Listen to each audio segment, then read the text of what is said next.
The question that I need to answer is the following. I will frame it further. That there's an energy question. In Vision 2030, what was set as the energy target? What has been achieved? Now, before I answer the question according to your template, it is very laughable to hear somebody asking asking why the cost of energy is high. Because the cost of energy must depend. Chairman, microphone. The cost of energy must depend largely on at what cost do we acquire the oils. At what cost? We all know that there was a problem, and there still is a problem in the Middle East. There is war going on. And this is what you don't want to hear, because you belong to a certain social setting. That if you begin to understand it just allow me, members of the audience, just allow me to clarify. We all know that the cost of fuel is high in Uganda, in Tanzania, in Rwanda, in Ethiopia, and even in the United States. So I think let's ask some other questions. Allow me. I have to come back to the audience. That is the nature of government. That is the nature of government apologists. When you ask them a question, he asked me to be specific. We are specific, you cannot answer the question. In fact, let me inform you. I have answered it. Allow me to inform you so that you answer within context, okay. Right? The generation versus consumption of this country. We produce, the generation of this country is around 3,100 megawatts. And our peak demand is 2,360 megawatts. If we have less demand than we have production, how is it then we are still paying more for tokens? We are still paying more for processing? How is it possible? You cannot tell us about the cost of oils when 80% of our energy is natural energy. Mheshimiwa, in 1 minute, because I want to go to the audience. I want you to also understand. Yes. When you receive your power bill, I want you to see the multiple components that are there that make that power bill where it is. And that is not, those components were not put there by the current regime. The current regime is continuing. The reason why our energy is high is because of PPP. If you look at that power bill, there is the cost of fuel, there is the forex component, and all that put together puts the current prices of power to where it is. I think what we need to do, you are the electors of the parliamentarians. What they think they don't agree with, they have the power even to impeach the president, let alone bring the cost of that down. Hey. All right, let's come to the audience, and I want to, my brother here has the mic. Yes. Are you supporting that the energy production level has been achieved according to Vision 2030, or do we want to politic around it? No, I actually do not want to politic around it. My name is Richard Miruka, for those who don't know. Songa hivi, Rudi katikati, sorry. One, I'm just noting something that we are quickly descending into heckling and watering down the whole point and conversation about Vision 2030, which waters it down to probably the one-term and two-term conversation, which is not necessarily why we are here. I think it would be more prudent that you're objective in terms of what we are critiquing in terms of Vision 2030. Because I hear most of you talk and it's like you're blaming the government, and I'm not here to support the government anyway because they did not pay me to do that. But I think what we need to look at is, some of you do not even understand what were the medium-term plans of Vision 2030. Correct. Have they been achieved? Mm-hmm. For example, the biggest achievement that we have had under Vision 2030 is the 2010 Constitution that was birthed so that it can actually now allow the country to move forward progressively as a democracy. That is the first point that we need to note. So that even as we discuss about the failures that we've had in Vision 2030 and the successes, can we look at what are these things that have been done, not just by the government of William Ruto, but also Uhuru Kenyatta. Remember, in the short-term plan for Uhuru Kenyatta was the Big Four agenda that he concentrated on. When it comes to William Ruto, in trying to implement Vision 2030, he has been working on the bottom-up economic model.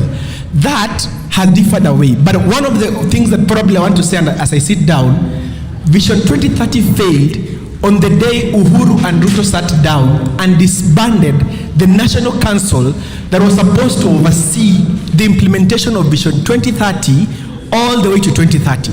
And so this team that was there then, that is now telling us about Vision 2060, should actually reflect and tell us why did they disband this? Because we should, ever since that was disbanded, the National Economic Council, then everything about Vision 2030 fell away. Thank you. Let us structure this thing better. Look, ladies and gentlemen, I am sorry, but I am very structural in the way we want to do this audit. And there's a way that I think we can go with it, devoid of one term and two term. We are coming to that. It's a second session. We will fry them. And you, Linda Mwananchi or whoever, there are people here, mtamenyana. But for now, I want us to look objectively as people who have gone to school. Vision 2030 had three main pillars. I'll repeat. The first one was the political pillar, and greatest of it was establishment of a new constitution, enactment of a new constitution. Then secondly, we did have the economic pillar. Under the economic pillar, we have several issues, amongst them being the energy production.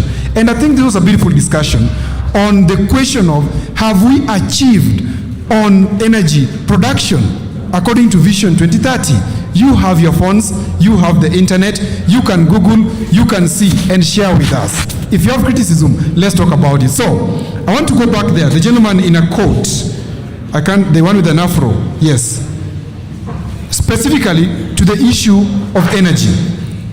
Let's not go left or right. The issue of energy, so that we exploit it. Yes, please. Yes, thank you so much. I'm Moses Nyanduga. I'm a student at Jomo Kenyatta University of Agriculture and Technology.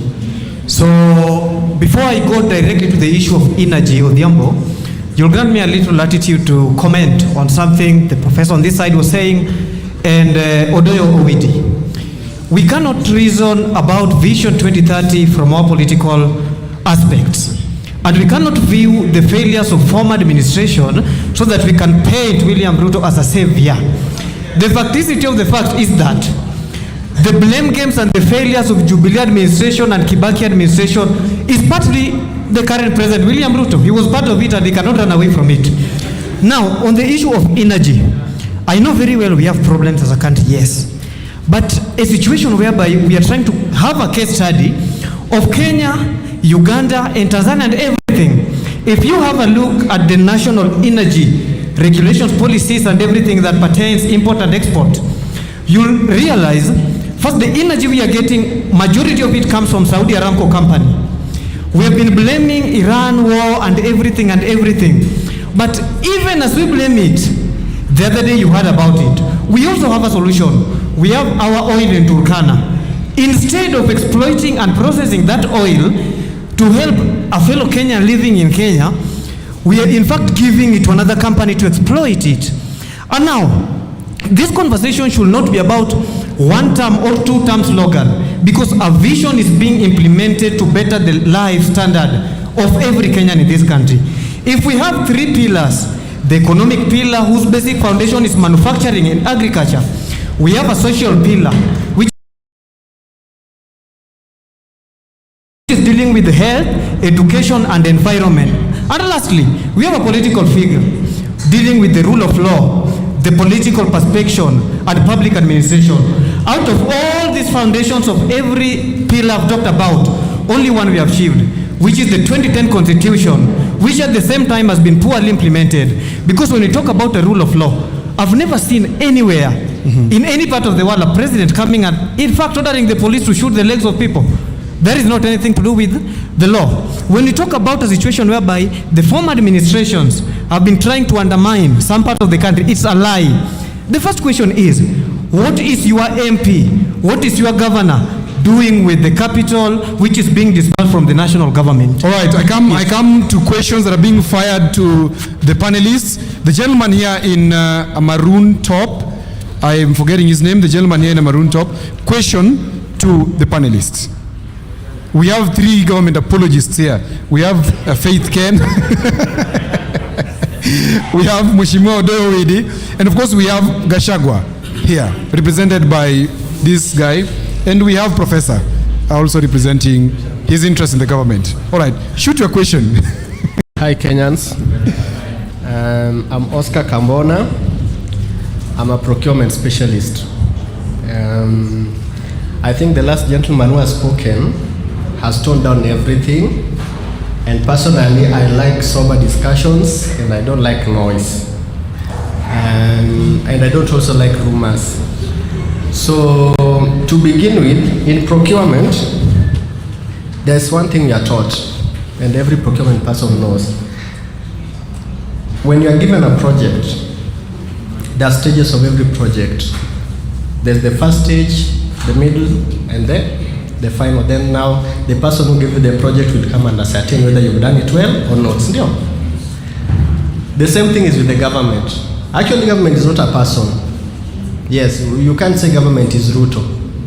Government is all of us. Government has the president, the implementers, and the citizens. So we are government. Let no one tell you that government is Ruto. We are all government. So in procurement, there's something we call work in progress. Sijui kama tunaelewana. Yes, there is work in progress. Now work in progress means hiyo kitu inaendelea, si ndio? So when we are talking about Vision 2030, it started with Kibaki and Raila, and that was Grand Coalition by then. So if we want to start blaming people, then we'll also blame Raila inside that thing. He was a PM by then. But we cannot blame these people because they at least delivered something. Raila was pushed away. He was part of this project. He was pushed away, but finally he gave us the constitution. So what I'll say is this, personally I don't have any question. They are also Kenyans. I don't have any question for them, and they are not saints.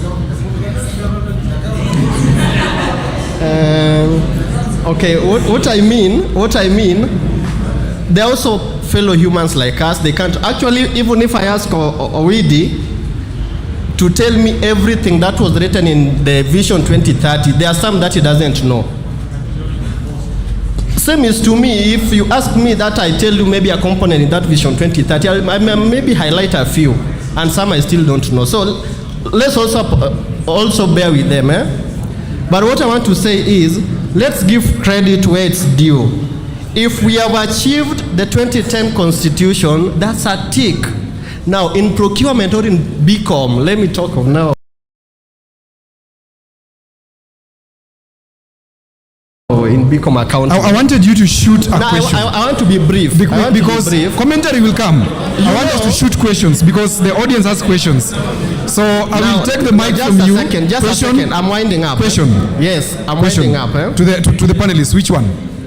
I'm going to be very strict. I'm sorry, my apologies, gentlemen. To government. Yes. To government, of course. We have government and opposition. No, opposition actually he has just admitted that he elected Ruto, so he's also government. Oh, he's also government? Yes. Okay, question. No, you just question some time. I want you to ask a question. Yes, I'm now. Because they want to ask questions. Okay. What I wanted us to know is what has messed us as a country is that we never had sober discussions. All right. We have these things with emotions. Now, my questions to them now. My question to them. We are talking about Vision Now 2060. Faith is my friend. We are talking about Vision 2060. Just hold on. We are talking about Vision 2060 when we have not. Nilianza kwa kusema kuna mtu anafaa validate. Now, those are Kenyans who should validate whether Vision 2030 has been fully implemented or not. Why don't you just go back to the Kenyans to tell us that do we really need a Vision 2060? Or we should first of all check into this That's why we are here. Okay, I'm taking the mic away from you. Thank you so much. There's a gentleman in a beret here. I want you to ask a question. Gentlemen and ladies, let's be specific. A question to the panelists. We have 10 minutes to go, then I offload them. Hello everyone. Hello. My name is Nicholas Oyo. I'm the Secretary General of Free Kenya Movement. I want to lay the ground first because we seem to be going forward and backwards. In 30 seconds. And I want to go to the foundations and enablers. And we are talking about microeconomic stability. Mm-hmm. Now that is issues of debt, issues of finance and all that. Have we dealt with debt? Number one. Somebody says 66%. I think we are at Faith Less Ken, I than think that's your 10%. question. Have we dealt with debt? Infrastructure development. Oh, Odoyo, sawa. There is road, rail, and energy. Yes. People have talked about energy. Uh-huh. We in Free Kenya, we are saying we are going to remove taxes on basic and essential commodities, including petrol, kerosene, and diesel, because of this issue of energy. Okay. But there is roads and rail. Yes. We have SGR. We have compared SGR between Kenya and Ethiopia. In Ethiopia, they have electric. In Kenya, wacha tu. So when you talk about that, I think we are also at 10%. Science, technology, and innovation, don't even say anything. We don't even know anything we are doing in science and technology and innovation. Tukikuja kwa land reforms, oh my God. Human resource development, we are sending guys away. Is that development of human resource? Enhance public security, sector security and governance reforms.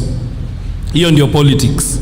And we know what you are doing. Instead of reforming, instead of adding value to this constitution, which we said 20% needed to be added. As in Free Kenya, we are saying we have a referendum to put that on. We are actually removing. We are peeling out. It's an onion that we are adding. We are removing the, what you call, instead of growing it, we are killing it. Because we've seen situations where police have resulted in shooting Kenyans, killing them in front of public media, in front of national and international media. So anybody telling us that there is governance reforms here, I think that Vision 2030, the only thing that passed is the constitution, and now we are just living on autopilot. I think it is less than 10%. So your specific question to... So I want them to tell me, Yes. in those issues that I've raised, Yes. can they stand and tell us their figures and what we have done in microeconomic stability, Okay. in infrastructure development, Okay. in science, technology and innovation, in land reforms, in human resource development, and enhance public sector security and governance Thank you. reforms? Thank you. The three government leaning figures, you will answer that. Give the mic to the gentleman just next to him. He's been lifting his hand so difficult. Please, your question. Thank you very much. My name is Nyatika Wanjala. Yes. I want directly to go to the question. I don't Correct. want to meander. Correct. I want to ask the government apology. All of us know what makes electricity to go very high is independent power producers. Why are you not disbanding that team? That is my first question. To who? These government apologies, whoever. Which one? Mheshimiwa or Faith or Those Professor? two. Acha- niache huyu. These two. Because najua Yes. it is time tusikue sisi kama vijana. Yes. Let us also be providing solution. Juana Yes. yepa mimi nataka atuambie usiepe Ehe. kwa nini hamwezi disband hiyo group ya independent power producers. Don't avoid that question. Number 2. Yes. Stima Ethiopia is very cheap. Kwa nini msiende mnunue huko stima mtulete? Lazima mtuwekee iko ya pesa mingi. Kama mnanunua huko na shilingi 10, si tukilipa na 15 bob. What is the problem? So we want you to have meaningful discussions with other countries like Ethiopia. And that brings us to another topic. Kenya, watu hawataki kusolve shida, wanatafuta vijisababu. Ethiopia, what they did, they went and constructed a dam. Kwa nini nyinyi msifanye hivyo? Coal nilisikia iko upande ya coast. Amdai kufanya hivyo, nyinyi mko tu na reason. Oh, sijui bei ya mafuta iko juu, nyongo, story mingi. Can you find solution? And again, because I not get this mic again, please, the government and even those people who are in one term, please, tafuteni vijana ambao wako na solution. Wachana kutembea na watu wenye kwa sababu ni rafiki yako hata unafikiria ataweza kupata solution. Young people here, ukiwauliza mambo ya corruption wako na solution. Kama mimi niko na solution zingine. Call people to have solution next to you waongee na. Thank you so much. Round of applause to the gentleman. Thank you so much. I want to come to the panelists here, but just before them, I hope you are getting your figures right because you're going to respond with figures. The gentleman there, he will beat me if you don't give him the mic. That guy, he looks very angry at me. Yes. Question straight to who of these panelists up here? These Gachagua guys, they're not getting anything, surely. Thank you so much. But before maybe I throw the question, Yes. in a normal Africa way, it's always good to greet people. So Yes. the panelists and the audience, comrades power. Power. Comrades power. My name is Gideon Mereru. Actually, sorry, my name is Honorable Gideon Mereru. I am the CEO of Okoa Vijana Initiative. My question directly to the people supporting Vision 2030. Yes.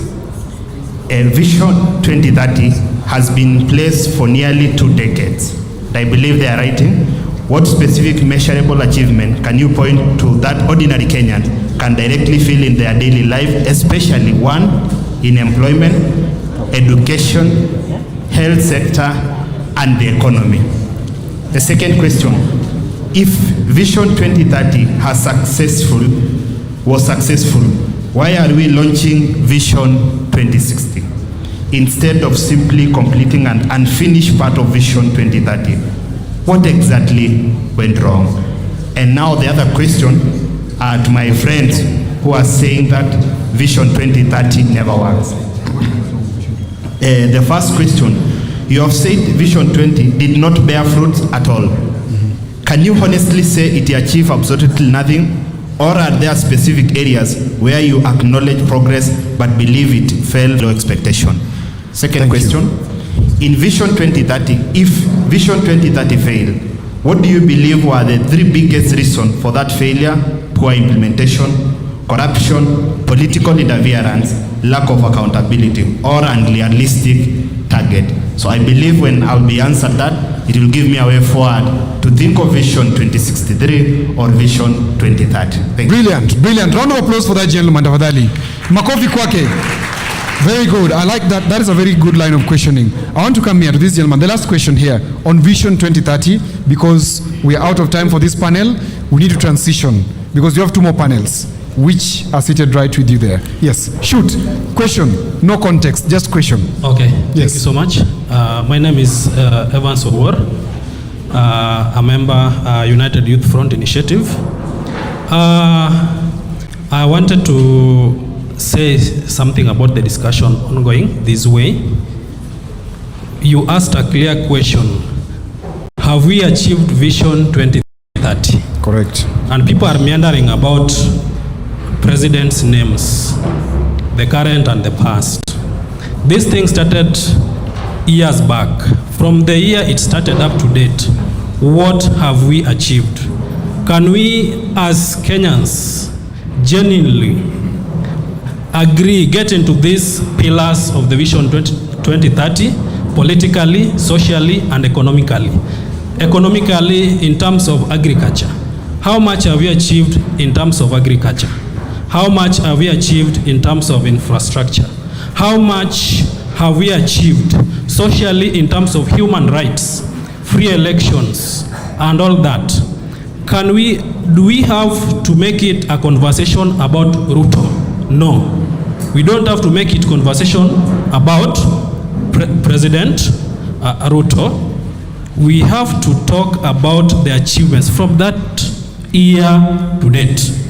What have we achieved? Correct. So what I want to ask colleagues Apo Mele, for the DCP fellow. Yes, this one. Let me ask, do you think we have achieved anything, not as Ruto, but as government, since, let's not make it a conversation about Ruto killing and all this. So if we achieved, we can only talk about Ruto. How has he interfered with it from maybe 2022 to date? That's where we can start talking. Thank you very much. Allow me, I think that's the last question. I want to invite Joshua as a commentator. Joshua, as a commentator, no question from you. Why don't you want me to ask a question? No, because I don't want to ask a question. Yeah, thank you. My issue is,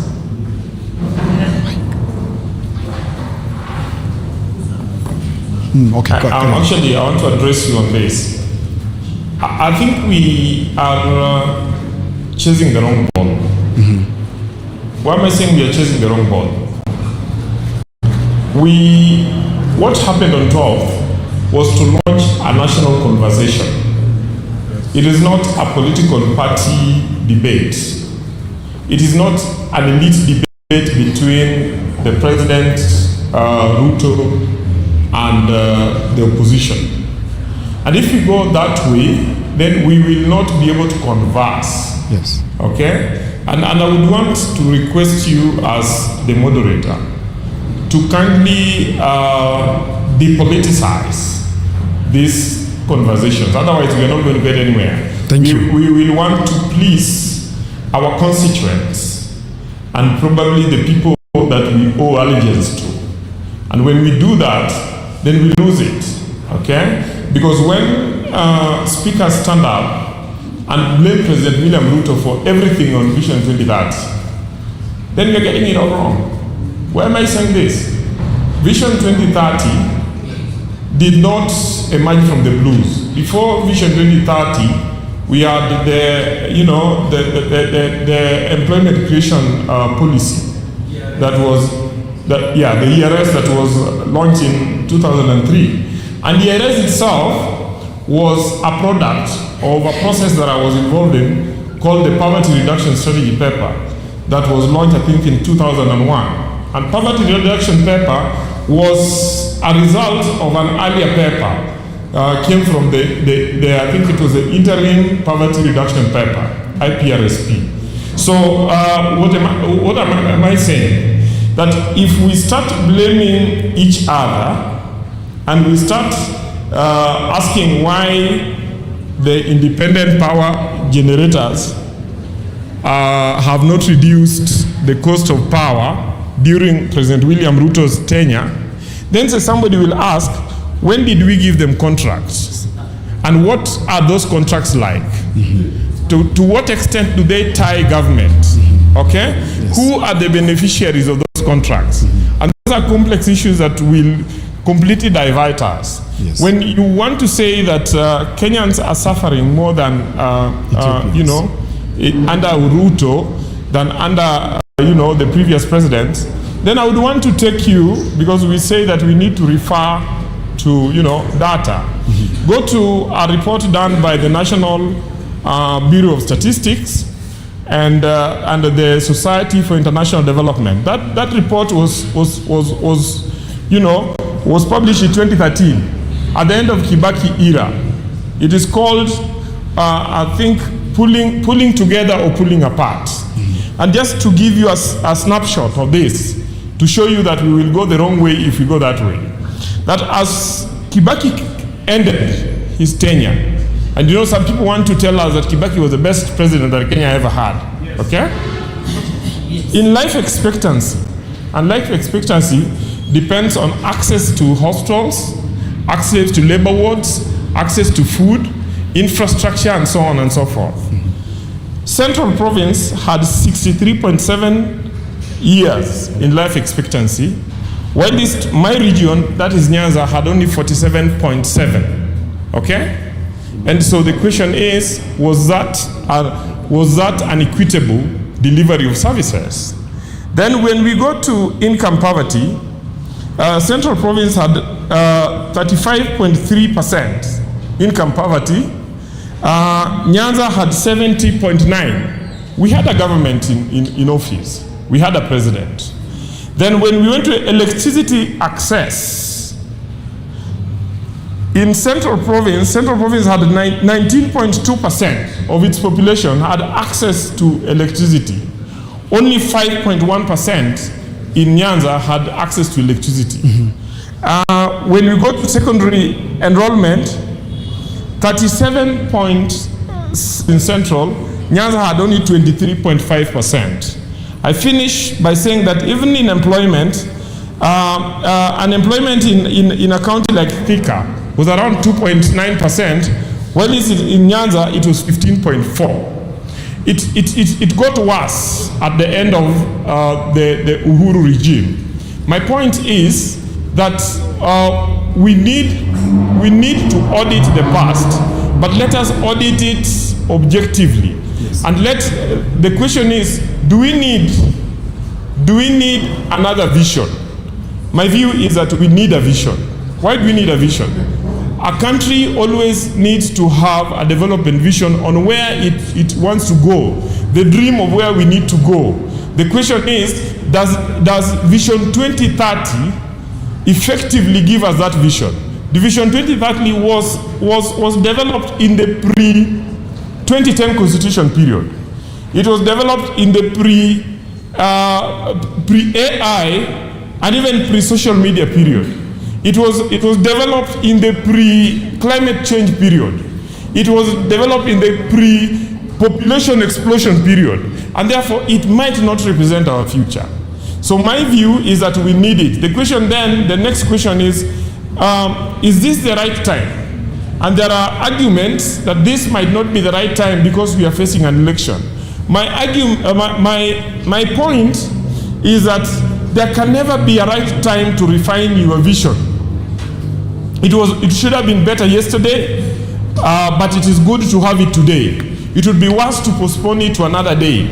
And as Professor Nyong'o explained it I disagree with Professor Nyong'o when in Kisumu, but when he explained the reasons for doing this, I agree fully with him. Why do I agree with him? That the current Vision 2030 is ending in 2030. Our next midterm development plan that will be done in 2027 will end in 2032. That therefore means that we will develop a midterm development plan which will succeed the vision and will therefore be a visionless medium development plan. The president did mention that we need to take into consideration the issues to do with climate change. Professor Hino himself, when speaking, told us that there is a problem with regards to the instability in the international trade that may have not been envisaged in 2023 and in 2008. So as I end, I want to say that we need to have this discussion, but let us currently depoliticize it. Because if we politicize this, we will keep blaming Ruto, then blame Uhuru, then blame Kibaki, then we will blame Moi, then we will blame Kenyatta. And we will not get anywhere. Thank you. Thank you very much. Round of applause to him. Now, I do agree with you, Joshua, on so many fronts, devoid of our political alliances, that we need to have a sober discussion on an audit. Let us tear away from the issues of who did what, who failed. We are Kenyans. All of us are in this. And of course, we were under presidencies. Some supported some didn't support some. And now we're just looking at the facts that Vision 2030, as it is, has it achieved, has it failed? And I want to come back to the panelists. In 5 minutes, then they'll be out. We go to what is this discussion really about? Because so many people are angry. So many people are happy. We want to find out what is the difference. But before that, the panelists. I want to start with Jeff. Jeff, where's your mic? I want to start with Jeff. Jeff, there are 3 pillars in Vision 2030. You have had time to look at your phone. We have a lot of Wi-Fi. You must have found something or not. Tell us, in the 3 pillars, have we succeeded? Have we failed as a country devoid of these personalities? Thank you. As I was asked a specific question, do I believe there are some successes in the Vision 2030? Of course they are. I am not blind. I am a Kenyan as well. And if Kenya succeeds, of course, we all succeed. But in terms of what went wrong, which is a question I also heard that was asked, I'd like to point out the following. When you're discussing a vision and you're supposed to do an audit of the vision, there are certain things that or indicators that you're supposed to look at. I had the gentleman with the beret mention a bit of it with macroeconomic stability, and under that there is the question of inflation, there is the question of public debt management, there is the question of stable currency regime. And just on that economic front, when we want to audit our inflation, has our inflation gone high or gone low? I'll give you an example of what has happened just this year. The inflation rates in 2026, have consistently gone up to where we are, which is the last month that was reported is July. And our economic indicators give us a leeway of about 5% with a margin of error between plus or minus 2.5. And we are headed to the upward trajectory of it, almost at 7.5. We are not there yet, but we have continuously regressed when it comes to that. Another thing that you need to look at, which is why I brought up the question of energy. When you talk about that, I did not in any way mention President William Ruto because I am aware that some of these contracts were made by previous regimes. However, the reason why a lot of us will ask the question to this current government is because when he was deputy president, a question was asked to him about the execution of government, and he said, ask me when I am president because the buck will stop with me. And now that is why we have to ask him, regardless of what is going on outside of that, and without ignoring the historical context, we must always look at the person with the power or the authority to execute. Another thing that we need to look at is institutional reforms. In this very room, the president mentioned that we are due for a new conversation because we have executed our constitutional capacity. That's why we need to transition into a developmental capacity. But if you look at that particular statement in itself, in this room, we have people who have been taken in weird ways, illegal arrest, abductions, stuff like that. So when you look at those kinds of indicators, Otieno, you start to see the picture of what 2030 has not yet achieved. And to bring in the question of 2060, where there is a gap in between, starts to raise the question of trust in between this audience that you are seeing. That's why you continuously hear the question of people asking, are we supposed to be talking about 2060 when right now at 2030 we have not achieved it to its maximum? So those are the things that went wrong, and those are the things that succeeded in. Thank you. Faith Ken, I'm coming to you. Round of applause to Bwana Gachagua here. I like Bwana Gachagua, he defends him very nicely. Faith Ken, I'm coming to you. Do you have the mic, Mheshimiwa Odoyo? Pass over the mic to her if you have. Oh yeah? All right, there we go. There were questions which were asked. I don't know if you've done your research properly, but also I want to be very specific because there are pillars which are being marked. Today, I want to take on the position of being a moderator and not being a political animal in terms of alignment. We have the several pillars. One is economic growth, political governance, the social pillar, digital services, energy and power, infrastructure enablers, as the first 5 or 6 key pillars that are being used to audit this Vision 2030. And these from CBK data, KNBS, and so many other credible sources, which we've used our political headache to use as our baseline for us to infer whatever Vision 2030 has succeeded. Of course, we have our own audit, but we want the people to have their own audit. And that's why we said, is ours correct? Maybe we are biased. Let's take it to the people. So I want to ask you, Faith Ken, of all these pillars, we have the target benchmark. For example, in the economic growth question, the target benchmark under Vision 2030 was to achieve a 10% annual GDP growth sustained to 2030. Have we achieved that? No. 2, on the political governance, the target benchmark was 100% institutional and legal reform. Have we achieved that? Mheshimiwa Odoyo, I hope you're listening. Whatever Faith will fail in, you will chip in. In the question of social pillar, we were talking about the target benchmark being high living standards, equitable social cohesion. Have we achieved that?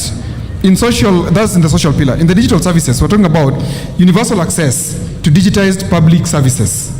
Have we achieved that? Energy and power, universal electricity access by 2030. Where are we?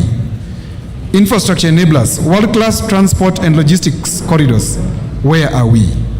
We are hoping that we are going to get some meaningful response. Yes, Faith, proceed. Thank you so much, Odhiambo. I think I started my opening remarks by saying, according to me, I don't think if it's a conversation of whether we have succeeded or failed, because fairly, there's some things that we have achieved as a nation and others that we are also in the process of implementation. So starting, I think most of the things were explained very well by Wakili Nyumori, but just now to start one by decentralization and institutional delivery. I think as of now, Kenya, we have, starting with the Huduma centers, they're everywhere, in every counties. So we can't say that as government services are unreachable to the people, they are there. When eCitizen, we have a citizen platform, almost all of our services are digitalized. And as you know, Kenya, it's the fastest growing digital hub. And most of the countries you see coming to benchmark in terms of digital economy and innovation. So in terms of digital infrastructure, we've really done fairly well. We also have the Kenya School of Government, which offers mandatory institutional capacity building. So on that, we can't really say that we have failed. When talking about education and human capital development, and there we want to talk about STEM integration, and I think that is why CBC was coming in to include STEM as an integral part of our education system, and also to try and increase more people doing STEM into our government. So that one there we've also really done well. I still feel we don't have an issue of plans available as a country, but we have an issue of implementation. Because even with the 2030, the Vision 2030, the plan was there, it was very good. But now in implementation, same to the universal health coverage. It's a good plan, we have SHA, but we still have challenges also in implementation. It's a good thing, it's working, and sometimes it also fails. That is why I'm saying we don't have a problem with plans, but we can talk about the problems of implementation. Another thing that you talked about was innovation and science. I think that one I've talked about, enhanced public sector and governance. And it's a good thing that we are here because of how our governance sectors enhanced, because now we can sit down and talk about these issues. We can sit down and analyze. We can sit down and criticize our government as well. We can sit down and say Ruto must go, It's because of the rights that we keep on exercising, and we keep on waking up as a country to talk about these things. So that one has been achieved. So I don't know what I haven't talked about. I want to probe you on political governance. You've just talked about the human rights and freedom of expression, etc. They were talking about the target benchmark that was set by those who developed Vision 2030 said they're looking at 100% institutional and legal reform. Have we had, or what have we had in terms of that institutional and legal reform in terms of governance? Can you point to one issue that we have been able to make a step in? Is it a constitutional reform? Have we had some reforms in the police? Have we had some reforms in the public sector? And what are they? Okay. One of the reforms, it's good to know you mentioned the police. Initially it was the police force. Currently it's a police service, and that is a reform after the Maraga Task Force. And we also have, what is it? It's still a police force, you're saying? It's a police force? No police service? All right, okay, thank you. Whatever it is. The people's verdict is right.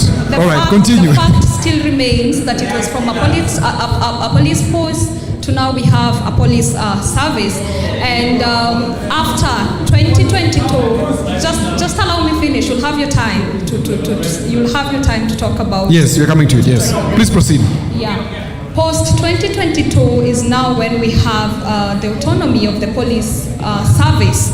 Currently, initially, the Ministry of Interior was directly responsible for giving orders to the police service, but currently we have the IG who is supposed to be in charge of the police service, and we have IPOA that is supposed to give oversight as well to the police service. So, and also judiciary comes in there, because when you talk about IPOA, where do they take the investigations? So it goes back to the judiciary. If the investigations run to if the investigations take long to come into conclusion, then now we can take now back to the judiciary. So in the police service, we've had quite a number of reforms, and we still... silence, please. Silence, please. Let's listen to them. Benji and your crew. Nani, we Ongoya. Excuse me. Gentlemen, let's have some order. Carry on. Thank you. So, and still talking about on police reform, someone mentioned that, and this is now getting into politics, somebody talked about the president giving orders for police to shoot people in the leg. And there's a point that I say that as a country it's easier to get us debating about the wrong things, because when you listen to that speech clearly, the president mentioned that to those wale wanaribu biashara za watu, those destroying public businesses, if you see them, don't kill them, shoot them on the leg. And we were the same people at that time complaining about how the business community came out. Actually, they were protecting their businesses, calling the government still by our businesses are being looted. So that was taken out of context. So yeah, we've had progress with Vision 2030, but still, there's still the other parts. That is why it's at 66% plus. There's still the 34% remaining, so that we can say that it has fully. So you're saying out of 100%, you are grading Vision 2030 achieved by 66%? It's not me, it's the overall from the bodies that were doing the audit. Okay, that is according to the bodies that are doing the audit. Which bodies are these? Can you cite citation? I'll give you a few minutes. Refer a citation. I come to Chairman Odoyo-Widi. Chairman, I have very specific questions because I want us to be devoid of politics. I know you're a very good politician. And of course we can politic till morning. But I have very specific questions on political governance once again. The target for the benchmark was 100% institutional and legal reform. What have we achieved so far? I know you want to hear my answers to that. I will give you. Yes. But there are also reasons why people don't believe those answers, even if you give them. So we must also tackle those reasons. So there is even somebody here who, from the back, was telling us that whatever problems we had with Vision 2030 during those past days, yes, President William Ruto was part of it and he cannot run away from it. I want to take you through a small lesson that in this country there is always only one president with presidential powers. A deputy president in Kenya and almost any other country in the world is a spare president who only acts when the president is not there. Number two that I need to talk about was another concern by somebody else who told us from the back there that we are taking excuse for the cost of fuel in Iran when we are getting fuel in Saudi Arabia. I want to also teach you that the cost of goods and services depend on the supply and not who is supplying it. So the moment there is reduction in supply, the cost must go up. It doesn't matter whether you get yours from Turkana. There is OPEC to regulate all of it. About the absurdity you are expressing here in the shoot to kill order.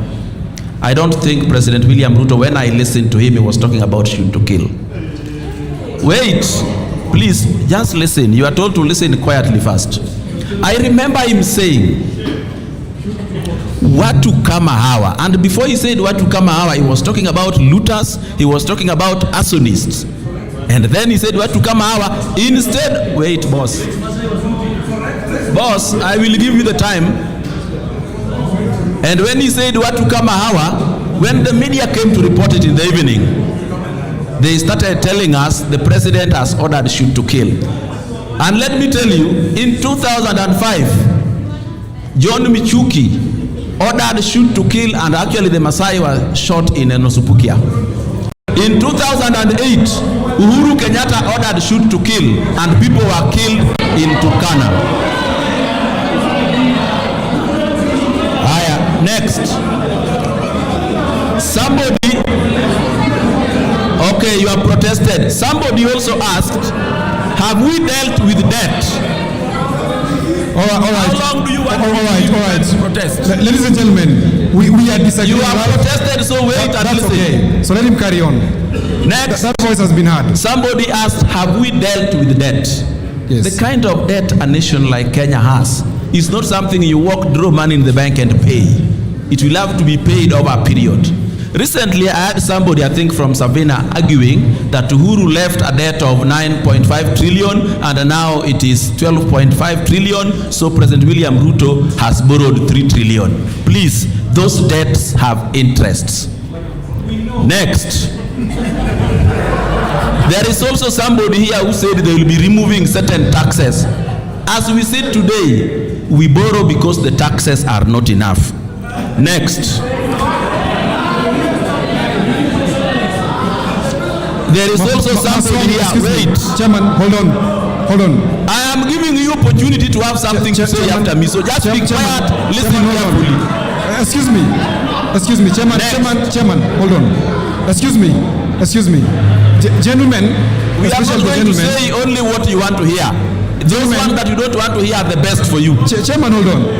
Next. No, Chairman, hold on. A minute, kindly. I want to say this. We are disagreeing, we are agreeing, but we are doing it in a civilized way. Chairman may be having his views, but let us listen to him in silence. Let's just do that. We will have our point to react. We're coming to a hot conversation. Let's just do this audit, get done, then move forward. Okay, there's also somebody who said we need to stop the independent power producers. I've also wished we could do that, and I think we will do it. But until we have enough power to supply the gaps, they will leave. Somebody also asked, why are we launching beyond Vision 2030 when we have not succeeded in Vision 2030? And I have told you, you need to learn a few things before you actually talk. Because a vision is a plan, it's a strategic plan for a country. You can even plan not to make the mistakes you made in Vision 2030. That is also a plan. Next. Now, those ones that you wanted me to answer, the question. I can now answer them, but you couldn't leave them going with the... The political institution and legal framework in terms of governance. Have we achieved some level of success exactly. Vision 2030? Now, there's also something I want you to understand. Governance can only be reformed through legislation. You cannot reform governance by changing people. We are Africans, and whoever we are never good. Even the whites are never good. Only good laws will ensure, in fact, good enforced laws will ensure we have good governance. And one of the ways that we achieved that was the new constitution.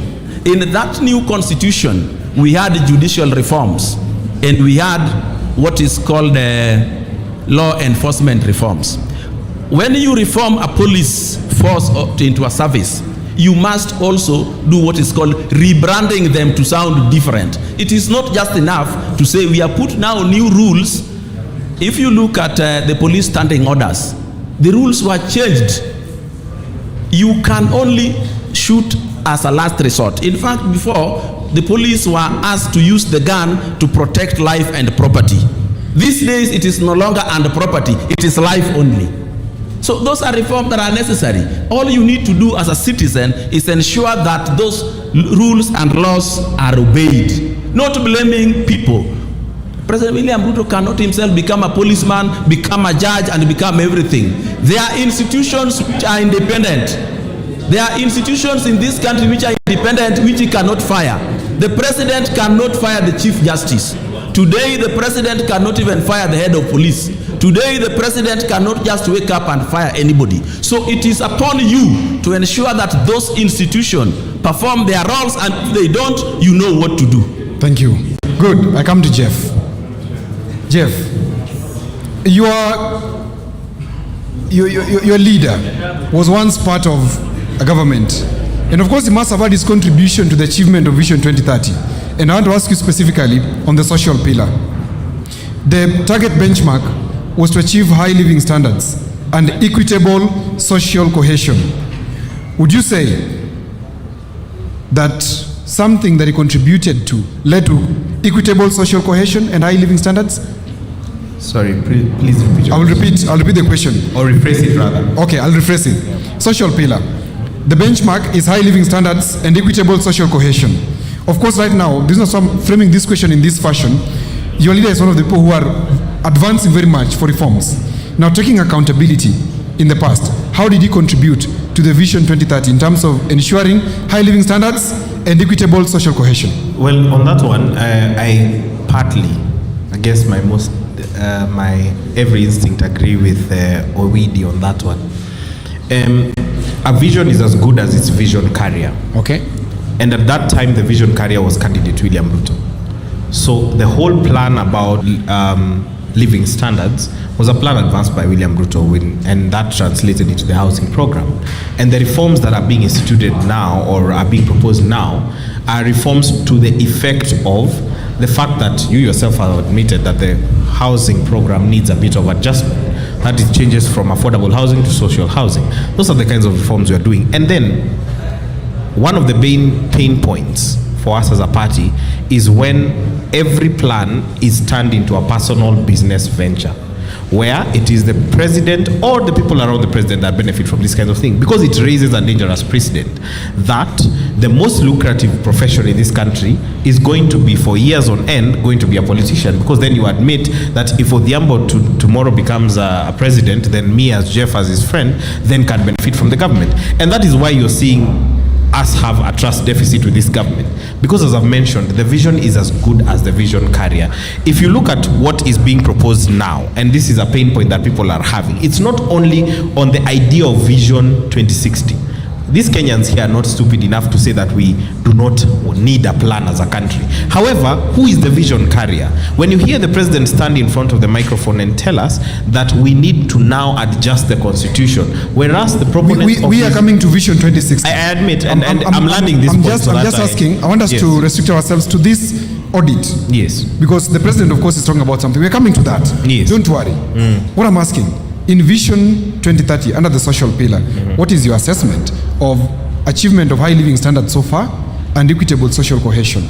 And my assessment of that is that we have regressed as a society. Because I mentioned about the inflation rates. Yes. Inflation is a direct reflection of whether people have purchasing power. And when you're telling me that now the intervention of the government is, for example, to give social housing or is to give affordable housing, and yet we do not know who are the beneficiaries of this affordable housing. Because if you ask these people, do they know someone who has benefited from the affordable housing? That is not a government. The model will tell you yes. You will tell us. Yes. You will tell us who those people are, because then that regression is a direct reflection of that our economy is not doing the best that it could be. And those are the simple proposals that we aim to make, that when it comes to government intervention in people's pockets, then the government needs to reduce, for example, the cost of doing business. We need to get away from the payslip, so that then we can see this affordable, or rather this economic uptake that we are supposed to see moving forward into carrying Vision 2060. Okay. Thank you. I come to Professor for 1 minute because we are getting done, and then we go to the second session. Professor, there is something about universal electricity access by 2030. We had under President Kibaki, President Kenyatta, and now President Ruto talk about last mile connectivity. Do you have the data around achievement of the universal electricity access so far? Yes, I have. I don't know whether the Yeah, just go ahead. Just no, you're okay. Iko sawa? I'm gonna pay. So I think I don't have the accurate data per se, but from observation, if you go, for example, to Nyanza, the electricity penetration is high, signaling that that plan has been achieved. In Nairobi and Central, we almost have electricity in every household. I'm reasoning from assumptions. I say I didn't have that. But my last point is that the Vision 2030 has tried to promote employment creation through programs like Nyota and Kiop. And going forward, we advocate for more programs that empower youth to be entrepreneurial rather than employment seekers. That way will align better with the Vision 2030. Thank you. We know that the money is there, and organizations are looking for young people. I don't know why we understand that the Vision 30 aims at promoting employment creation, and we know that organizations are looking for young people to work with, but they can't find them. So young people also need to group themselves and come up with ideas that are investor ready to support the Vision 2030. Thank you very much. A round of applause to the panelists who appeared up here. Thank you very much for your enrichment to this conversation. Of course, Faith Ken, government apologist, as Jagero says, but I like Faith so much. We have Jeff from the DCP party, the people who are wrangling for power. And then Professor, the man himself, who says there's power in Nyanza. Ladies and gentlemen, of course, we agree to disagree. With regards to the audit of Vision 2030, these things are not out of this world. We have them right in the palm of our hands. If you Google and ask very easily, how has Kenya performed in achieving Vision 2030? The result is right there with you. You choose what to see. You deny, you agree, the choice is there. But I think we've put our voice to that regard, and now we come to the second session, and this one is the most fiery point of this discussion, because for us to discuss 2060, we have to get something off the way. And this that we have to get off the way is the feelings. Is the what? The feelings. And for me, there is a writer who I follow. He's called Charles Duhigg. He's written a book called Super Communicators. And Charles guides us that for you to have a conversation, you must first ask yourselves a question. What is this conversation truly about? How do we truly feel about ourselves? And how do we proceed? So, this is going to be a little bit divisive, but I want to ask you to put your hearts out there. It's just going to take 20 minutes maximum so that we understand this feeling and that we move forward. I'm going to ask as follows. Of course, I have 4 chairs still, but I don't know whether just to talk here or to invite panelists. What do you think? Invite panelists, very good. All right, so there are people who are feeling that we have a problem as a country. How many are they? The whole of this side, almost. Okay, there are those who are feeling that this country is on the positive track. We are okay, by show of hands. Quite a handful. Then we have those who are feeling that we can do better. We just have a little problem. We can do better. All right. So let me pick that girl first. Come. Kuja kwanza. Yes, clap for her. I don't know who she is. She's feeling that we can do better. Then this gentleman here says we are on a wrong trajectory completely. And he has a lot of feelings around it. Karibu sana. I don't know who he is, but he's good looking. I'm straight, by the way. Karibu sana. Yeah. There's a gentleman there. What do you feel? Fidel. What's wrong with him? He's not lifted his hands. It is a gentleman who has lifted his hands. Come. Yeah. Here I want to get the feelings out of the way before we discuss 2060. Okay, the people who feel we're on the right trajectory, we are okay, we're doing well. Okay, the gentleman has said we are okay. Come.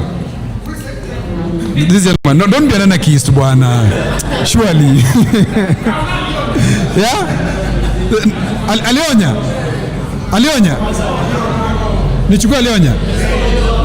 Who? Alionya. Sawa, Alionya, mic inakuja kwako. Ladies and gentlemen, this conversation is going to be heated. Warning. It's going to be seriously heated.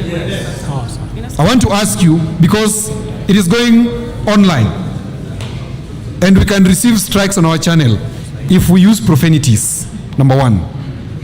Number two, we are going to agree to disagree bitterly, but using civilized language. Let us not abuse anybody, but let us express the feeling. And so, we start. Opening statements, again, this time around, just 2 minutes each. We start with you, my brother. Asanteni sana. Kwa majina naitwa Sheikh Muhammad Khan. najulikana kama Taliban. Unajua nasikia watu wakiongea hapa lakini hamjai kubebwa. Unajua mimi nilibebwa. Kwa hivyo nyinyi watu wengi mnaongea juu ya police reform, sijui nini, risasi tumepigwa tukiona mtata, tear gas tumepigwa, kufungwa tumefungwa. So you know most of you guys don't feel the pain. Most of you are just bedroom TikTokers. So it's time for you to understand our feelings before you just start talking about things. Yes, is the country on the right track? On paper, yes. Lakini implementation is the main problem. I was listening to taxation. It's not about taxations. Are we getting the services for the taxes that we pay? In the US, breakfast ni $12. Hiyo ni pesa ngapi hapa? Shilingi 2,000. But because things work, you have no problem with that. So our problem is not taxation. Our problem is, do the taxes give us the services that we are giving them for? Ama ni za kubeba tu magazdas. Asanteni. Just return the mic to him. I have a question. Very good.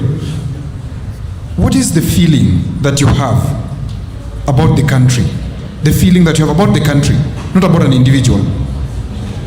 The country may have worked around with a lot of guys. Kenya is qualified, overqualified in fact.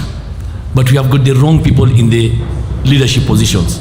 If we had the right youth especially in the positions, I'm telling you, we have got technocrats. I've worked with Kenyans. Sometimes you even feel like you're in UK. We have got the qualifications. We have got all the mission, the visions. We have got that ability to transform this country. You feel, but the problems nini? Atuna resources. You feel disappointed. You feel angry. How do you feel? Yes, definitely I feel angry. Like right now, hata sasa tunachezwa. Tunaambia Gen Z. Unaambia wewe tutakuweka kwa youth. We don't want a youth league. We want youth to be the league. Okay. Tuache kuchezwa. Thank you. Let's come to you. How do you feel about your country? Just the feeling. I feel the same way this room feels. You asked the question on how many people think if you are on the right path. How many raise their hands? You saw. Then you asked the question about how many people think we are on the wrong path. So that's the feeling. That's the feeling. Yes. All right. If I told you I do not know how to fly a plane and you found me as the pilot, would you still board? Would I still? Would you still board? No, of course. If I told you I'm a driver, but I've done this for like 2 days, I mean, I'm not so good at it. By good graces, we might get to Mombasa. Or probably penye gari haitaingia kwa msitu. Would you still board that vehicle? No. So Ruto is inviting us to dream, which is a good thing. We dream every day anyway. But he is still the driver, still the pilot, who has not done a good job at driving this car and flying us. Are we still supposed to board? Is it mandatory? That's exactly is the problem. When we say, or when the government says, we've launched this and that other project, do we take time to interrogate how productive that particular project is? Do we even follow through those projects to completion? Ruto has launched some projects 3 times, shamelessly. When you talk about outputs and we quote statistics, do these outputs equal outcomes, positive ones? When we talk about the GDP and we say, oh, the GDP has grown, has that translated to improved living standards? When you say the inflation has come down and we are comparing it to a period in time when the inflation was higher, do we forget that inflation is by the mere definition of how prices have been increasing? So if inflation has come down, sometimes it doesn't mean that the prices of goods are more affordable. It means that the prices are increasing but at a slower rate. That is where you get the whole conversation about the consumer basket and how the value of 1,000 shillings in 2022 today is lower. That 1,000 has depreciated by 20%. So you will need 1,200 shillings to buy the same goods or products you would buy with the same 1,000 in 2022. So please do not be confused by the entire rhetoric from government and the political youth into forgetting that they have been trained to speak like this. They have been trained to lie like this. They have been trained to manipulate statistics, to pretend and to fabricate an image as if this country is doing better. You heard the CS Treasury the other day saying, oh, sahi watu wanaweza nunua Fanta. In fact, fact watu wengi wanunua Fanta. Sasa kwa sababu tunanunua Fanta, does that mean the economy is doing better?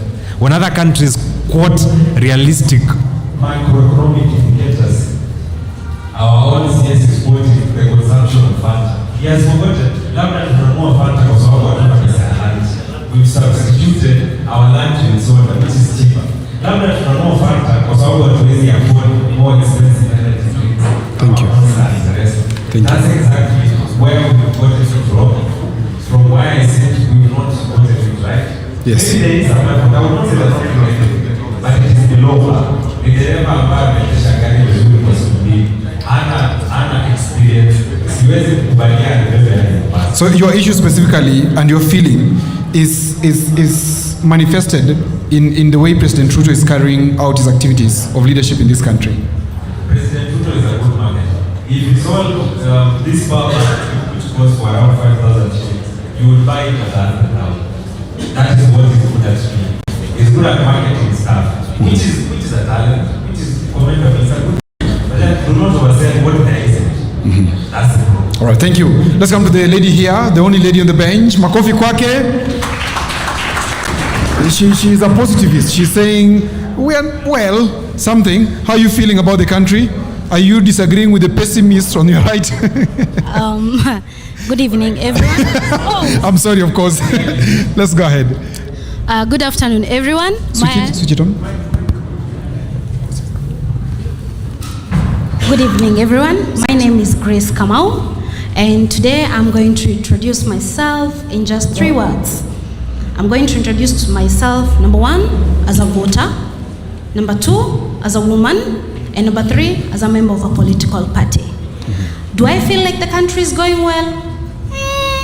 Why am I saying that?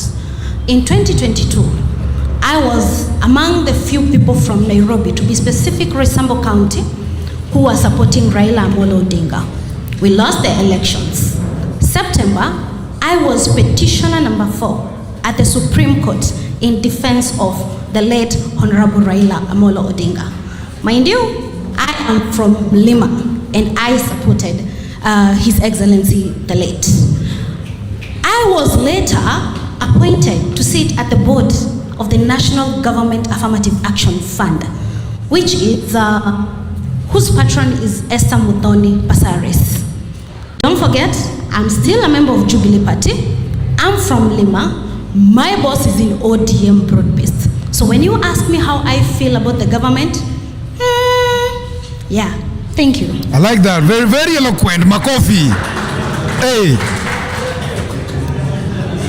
Very, very eloquent. Very, very eloquent. Check mic. Mic check. Mic check. Very, very eloquent. Makofi kwake tafadhali. Can I get a round of applause to this girl here? Sasa wewe upigi makofi. Shida yako ni gani? A round of applause to the lady. Very nice. All right. This gentleman in a very nice suit is saying everything is doing well. You're just jealous. Go ahead. Thank you. My name is Siamba Fanuel. You misinterpreted me. Yes, sorry. I want to tell you that as a country, we have the right hardware, the right software, but the engineer in there is the wrong one, is the quack. And that is our problem as a country, that having wrong people leading people who cannot listen, especially when we disagree. As a country, our democracy today, it can be silly, it can be petty, but does not need to turn into insults, telling children and other people that hawana akili. Yet you yourself, you don't understand the mandate of government. The mandate of government is very simple. To be able to help me as a person where I cannot offer myself those services. And that comes to the point of police, the police service. Yes. I'm not able to provide security to myself. And therefore it requires people to come together, contribute money in terms of taxes, and be able to recruit reasonable and people who understand what we call policing. Someone talked about here earlier about changing police force to service. You know, sometimes you wonder what logic is it to change a word that you call it reforms. We have enough legislation as a country to take us off.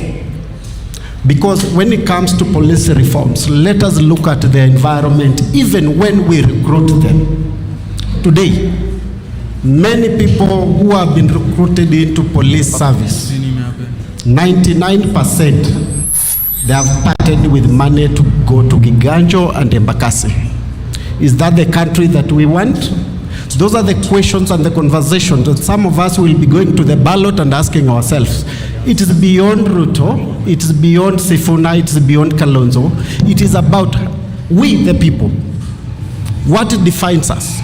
Because today, if you say the economy has grown, it's not measured on number of bottles that people are taking in terms of sodas. It is measured by that young person walking into a bank, taking a risk and taking a loan to begin a business. That is how you measure the economy is growing. Again, I hear many people have said Ruto has created jobs. I want to ask the director of KRA to tell us, because this government has made policies that has created jobs, to tell us under the payee, how much have we increased the revenue. That's how you measure that people are getting employed. Not because you have employed, not because of this thing of saying Mama Mboga. How do we bring people on board? Thank you. Yes, thank you. So your feeling basically is that it's bad? I'm not feeling it's bad. How is it? I'm feeling as a people, we want to do the right thing. In one word, and how do you describe that feeling? That's what I want to get. The feeling? Yes. How do you describe the feeling? I'll tell you the feeling in terms of background of my profession. Yes. I'm a criminologist. You're a criminologist. Very good. You work with the NIS? I'll ask you. Thank you. And I'll ask you a question. Each and every person seated here, and even those who are watching us, do you feel safe walking on the streets of Nairobi or on the streets of every village? Because I'll tell you something about it. Even today, you cannot walk in the leafy suburbs on the street with your phone. That's how the feeling is. Do you feel safe? Even that Murkomen, where you used to live here in Langata, he was not feeling safe. That's why he had to move. And that brings me to the final point about it. All right. When Ruto was telling us that he has manufactured phones and laptops, he forgot to tell the world that he has also manufactured goons. He's manufactured goons? Goons. He has been manufacturing goons. And that one also, it tells me as a person, what kind of a leader is he? I want you to go and do research about William Ruto. William Ruto is not different from Pablo Escobar. Wow, okay. And if he wants to blame the previous leaders, what Ruto is telling us, that it's okay because my father used to beat my mother, so it's okay for me as the son to continue beating my wife. That is what these people are telling us. Government should not be against the people, should be for the people and of the people. Thank you. Let's come to the people now. Now, of course, you describe your feeling in one word, then you shoot a question. Because this one is not taking long. We want to go to the main issue. The mic is in the audience. The gentleman, yes, in gray. Yeah. Your feeling and specific question to the gentleman in front here. And the lady, sorry. Thank you very much. My name is Honorable Amwamsembi from Isiolo. My feeling is I feel betrayed because the people we trusted to represent for us, to speak for us, to defend us, they are no longer doing the same. So my question is, like my brother said, I just want to echo what he said. Yes. These people are proven that they cannot drive us. Why should we trust them? Okay. So even in the Vision 2060, remember Vision 2060 ni sisi, si ni kweli? Vision 2060 si wao. Vision 2060 ni sisi. So hawa say wana play na future yetu, and we should not allow that. So in Vision 2060, I was looking also to the pillars. They are the same pillars: economic, social, and political. So my question is, nani alikuwa na support government? Huyu anasema yeye ako positive. Huyu ako positive. Yes. So nauliza yeye. Na kutaka kuuliza hivi. Do you feel in this country today there is a rule of law? Do you feel? And again, well, just an example and then you will respond to that example. I'm just giving an example. For example, tuseme saa hii ndo sisi tuingie kampo, kuna exam ulikuwa unafanya ilikuwa inaitwa KCSE. Ilikuwa inakupatia guarantee ya kuenda to the next level. Why should you now proceed na hata exam yenye umefanya umefail? So, should we look for solutions ama tuendelee ku add more troubles in future? Right. Thank you. Very good question. Answer it quickly in one second. In this country, there is the rule of law. The only issue we have is the aspect of implementation. And while I'm sitting here, I'm going to defend the women rep seat. We've been talking about 2/3 gender. We even had in the previous regime where the CJ instructed that the parliament did not the parliament did not reach its 2/3 gender rule. So it's not that we don't have the rules. The problem is the implementation of the rule. The implementation. Good. Okay. So we come here. There's a question here. Oh, there's a feeling in a question. Feeling in a question. The ones who have not talked, I'm going to give you priority. I saw you, gentlemen. I'm coming to you. Go ahead. Your feeling? My name is Paul Soita. Sijakuwa honorable, so sitajibandikiza. My question is not really a question. Your feeling. It's an addition. Let's start from a feeling. How do you feel? The problem is not the vision. How do you feel? I feel angry as a Kenyan. The problem is not the vision itself. The problem is also the character and the credibility of the individual who is pushing that agenda. And I would say this, what I would expect from the president is for him to give us a scorecard of what he has done since 2022 up to this point. Then we can be able to trust that he is the right person to push for whatever we are calling 2060, because you cannot bury your failures in a timeline and say you have failed as an individual, then you say as Kenyans we have failed, we have not achieved 1 or 2, therefore we need to talk about 2060. From where I sit, I think it's not the right way. Number 2, good. Question now. This is a question. Question to who? So I'm asking my brother who is supporting the government. He's supporting the government, are you? No, he's not supporting. So I'm saying if he feels the country is in the right direction, hakuna mtu anafeel kan. So it's not. So let me ask. If we feel that the country is not in the right direction, yes, what do we do? What do we do? Exactly. I think that's a good question. What are we doing about it? Yeah. Yes. In 1 minute. Particularly as young people. Yeah. Thank you. Your question has been received. Very important. Go to the gentleman in the maroon pale nyuma. What we need to do as a people? First of all, we will need to work on our software. That is our mind. To work on our software. That is our minds. Because even to answer her question about the implementation of the 3rd gender rule, it's not about that. If you come to my community in Western, they are the most backward in terms of... Luyas are backward? Yes. And I'll tell you why. I'll tell you why I hold that view. They have never elected a single woman as an MP or a governor or a senator. And we know how they talk about it. And if you rely to advisors like people from Matwoli, who believes that when women join politics, they have something else to do there, therefore they should not be there. Those are the people that we want to tell them, your time is up, it is enough. And therefore, what we need as a people is to go to the ballot. When you pick that white ballot paper, what conversation do you have with that white ballot paper? Thank you. Is it about status of a person, or is it about the content of character?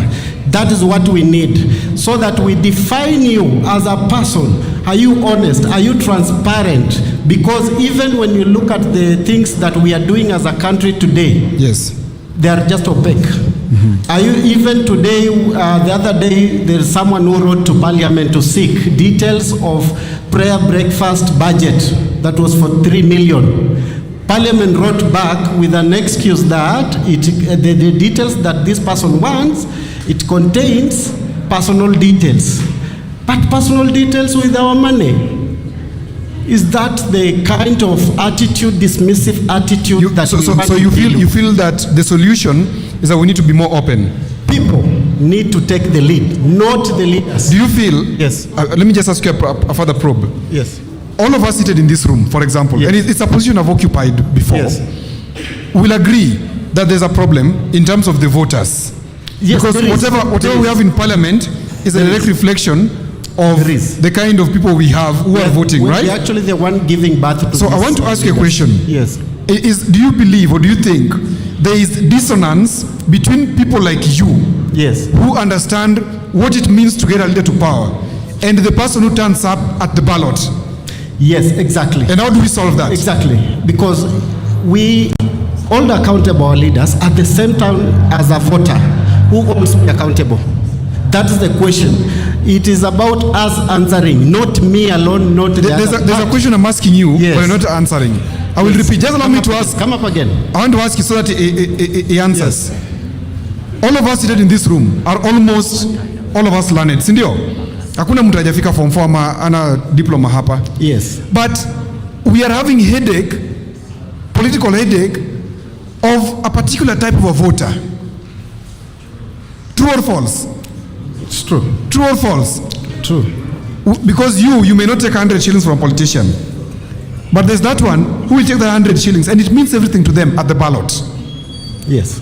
This person is the one who is giving us a headache. So how do we solve this question? Yes, that's what I'm correct. asking you. That's why I'm asking each and every person who is literate politically, yes, to hold that person who is not literate politically. And that's why these people who are dismissing those people who are contributing to politicians, the ordinary people, yes, they are missing the point where the country needs to be. Okay. And therefore, it's important for me. Like for me, I'll tell you, for example, right. I've held my mother, yes, who is not politically literate as what is happening today in the world. Yes. I'm going to persuade her, not force her, and I'll be asking her questions. I love I love your answer line. I love your answer line. Let me go and pick the question there. That gentleman aliuliza maswali kitambo sana. Wacha nimuulize. Bwana, yes, your feeling and then your question. Yule anangojea swali. Umuulize swali. Huyu jamaa ana feel vitu mbaya kabisa. Yule. Thank you very much. My name is Okwara. Yes, Okwara. Yes. Now, before I ask them questions, let me ask among us who knows these names? Mr. James Maina, Mr. Idi Masood, Mr. Ismail Maruf, Mr. Timothy Waweru, Miss Evangeline Mwati, Mr. Suleiman Munyua, Mr. Oliver Mulama, and finally, Miss Mary Lokoro. Is there anybody who knows any of those people? Okay, contextualize. Who are they? Now, these are the members of the VDS, Vision Delivery Secretariat. These are the people who should be leading the conversation of Beyond Vision 2030. As a person, I'm disappointed that the political actors are the ones leading this conversation. So I feel disappointed. And anyone of sanity will feel the same way I feel. And actually, this conversation should not be given to the political players because they'll corrupt everything. Now, my sister here mentioned something. When you asked her how she feels about the government, she was like, she feels because things are this one? Yes. Yeah. We only have one sister there, my brother. Yeah. So for example, she is feeling about the government because things are working well for her. And you do not judge whether the government is performing by looking at how it works on you as an individual. Good.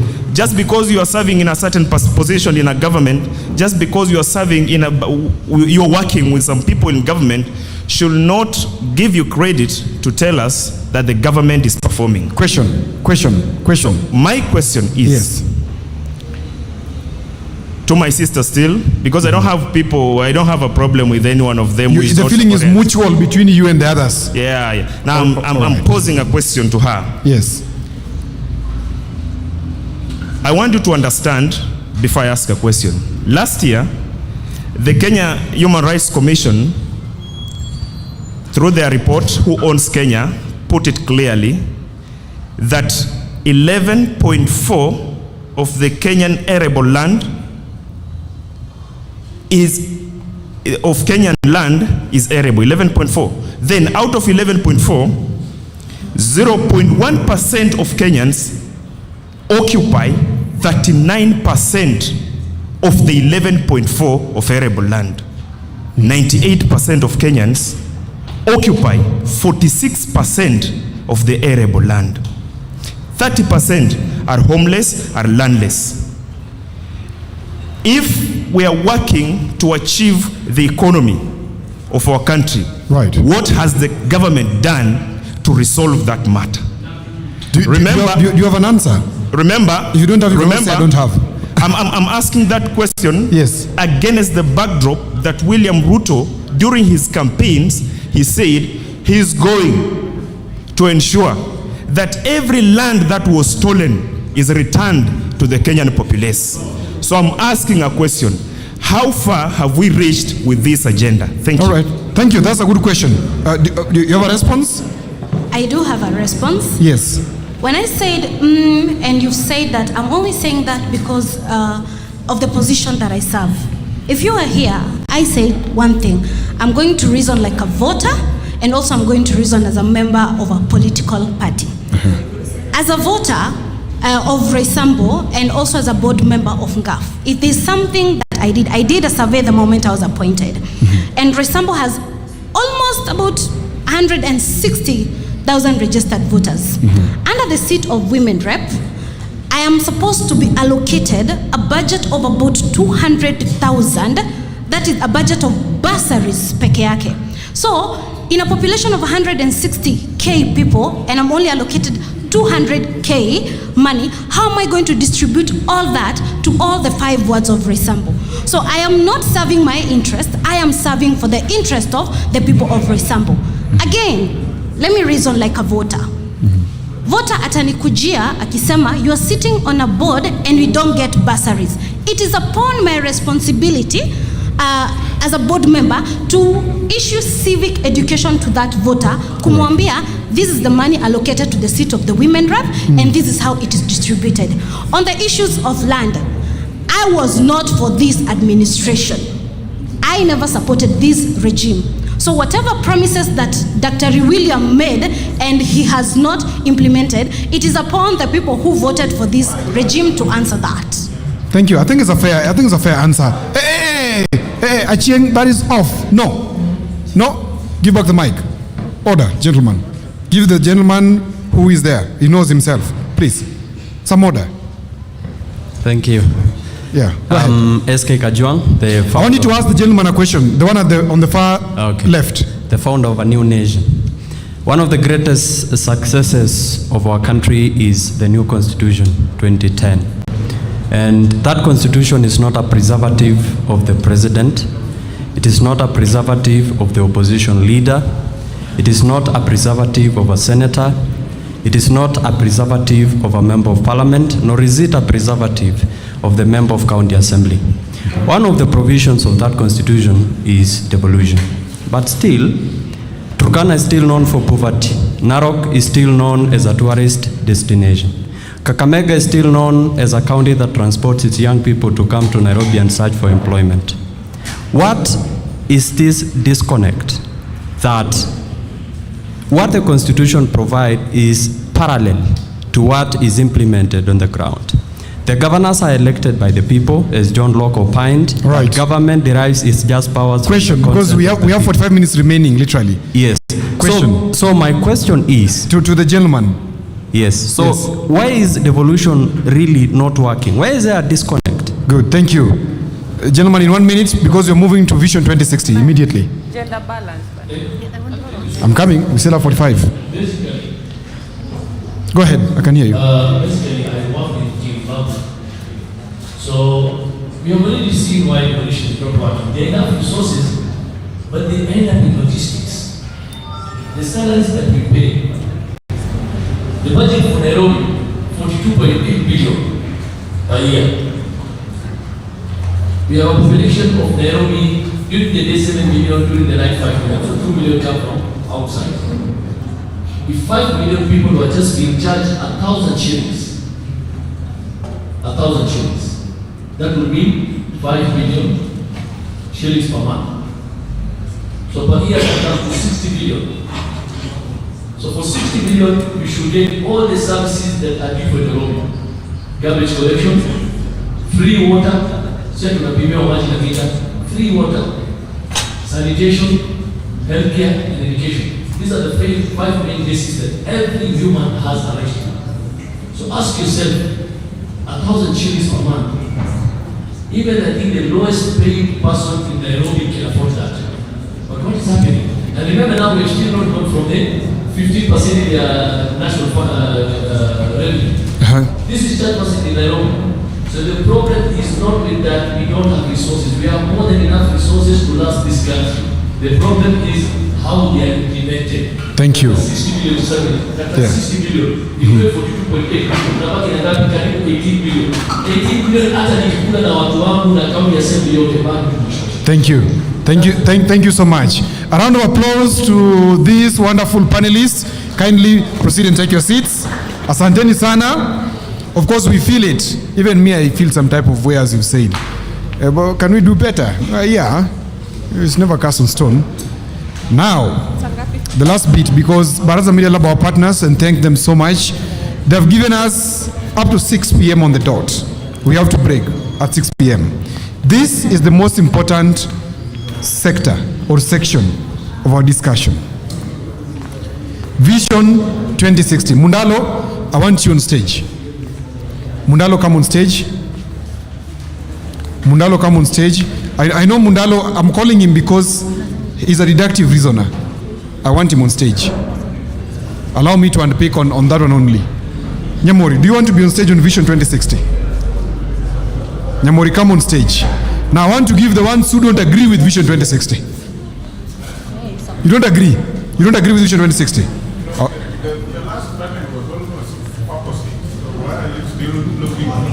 No, I've given is a reductive reason. This one supports. So I give the entire panel people who are supporting Vision 2060. Then we question them. Okay, good, better. Okay, how many are in support of Vision 2060? Okay, I want 2 ladies. Let me see. Let me give ladies first. If they're not there, then we go to men. Ladies, those who are supporting Vision 2060. Alionya, stage. Vision 2060, another lady. Those who are supporting the conversation around Vision 2060. Okay, there's a gentleman here. Kuja. Very easy. Sasa, mtauliza maswali. You have your mics with you. Gentleman, karibu sana, very nicely dressed. Pesa ngenye Nairobi. All right. So for the next 40 minutes, we are going to talk about vision. Also give us mic. Yes, Mike is coming. Because some of us will just leave. Mike is coming. Just wait. Relax, Meshach. Relax, Bwana. Relax. We are just here. We are coming. So let me. Okay, bring the microphone, Achieng. Before when they give the opening statement, give Meshach the mic. I want to hear what Meshach is saying. Karibu sana, Meshach. Not as a punishment. No, not punishment. Talked. Yes. I would just like to have 2 minutes of your time. Please go ahead. And then we will be easy. One, I am on the side of people who support the Vision 2060. And I am on the side of people who believe that the country has moved better than it was before Vision 2030. And this is the background. During the time we came up with, as a country, with Vision 2030, there are things that some people sitting here could be witnesses to, like Nyamori and a few others. And we can tell by evidence what has moved. But Odhiambo, I would have loved this conversation to be the audit of the report of Vision 2030 Delivery Board, because we already have a report. So the Wananchi were to audit that report. When the Vision 2030 Delivery Board says that overall we have achieved 66% of Vision 2030, then this would be the auditing, Wananchi doing their own audit. Correct. What and what have we achieved? Have we achieved that makes that 66%? Then when they say of the 3 pillars that makes Vision 2030, economic pillar has achieved 61%. We would be sitting here kama wananchi and looking at the programs, the what they call flagship programs under economic pillar and flagship projects under that program, which has reached us at 61%. Right. Whether they are lying to us or whether they are saying the truth, because these things can be seen. Then when they say the political pillar has achieved 88%, we would be looking at what are the flagship projects under the political pillar that got us to achieve 88%. Maybe you are talking about the constitution and the implementation of the constitution, creation of those offices, whether judiciary, independence of judiciary, police and all that, county governments and all that. Is that enough to help us accept that maybe that pillar has achieved 88% or Wananchi still feels opposite even with that? Then finally, when they say the one that achieved less is 59%, and that is the economic pillar. What were the flagship programs under economic pillar in the Vision 2030, and what were the flagship projects under those programs, and what was achieved? For example, we are talking about electricity coverage.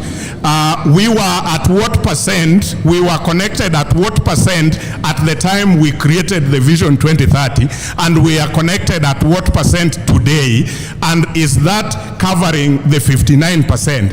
If we are talking about things like education and health, there are 2 questions: the question of access and the question of affordability. Was education easy to access then, or was it so difficult to access before Vision 2030? Is it much easier to access now? We have issues like 100% transition, where government of President Uhuru brought that every kid from class 8, the whole school need to transit to high school. Were those part of the reasons why we feel there is more access to education than before? Then the question of affordability. Are we now able to afford education better than 2008 when the vision was created? Then you're talking about health, universal health coverage. Are we much better off in terms of health from the time the Vision 2030 was created and today? Then we can now transit into Vision 2063, where we have failed. We could even be looking kama wananchi, why has economic only achieved 59 while political pillar has achieved 88? Thank you. Thank you so much. I feel like the conversation should not be how I feel about William Ruto, how I feel about the Gen Z protest and all those kind of things. Thank you so much, Meshach. Thank you so much. Just a minute.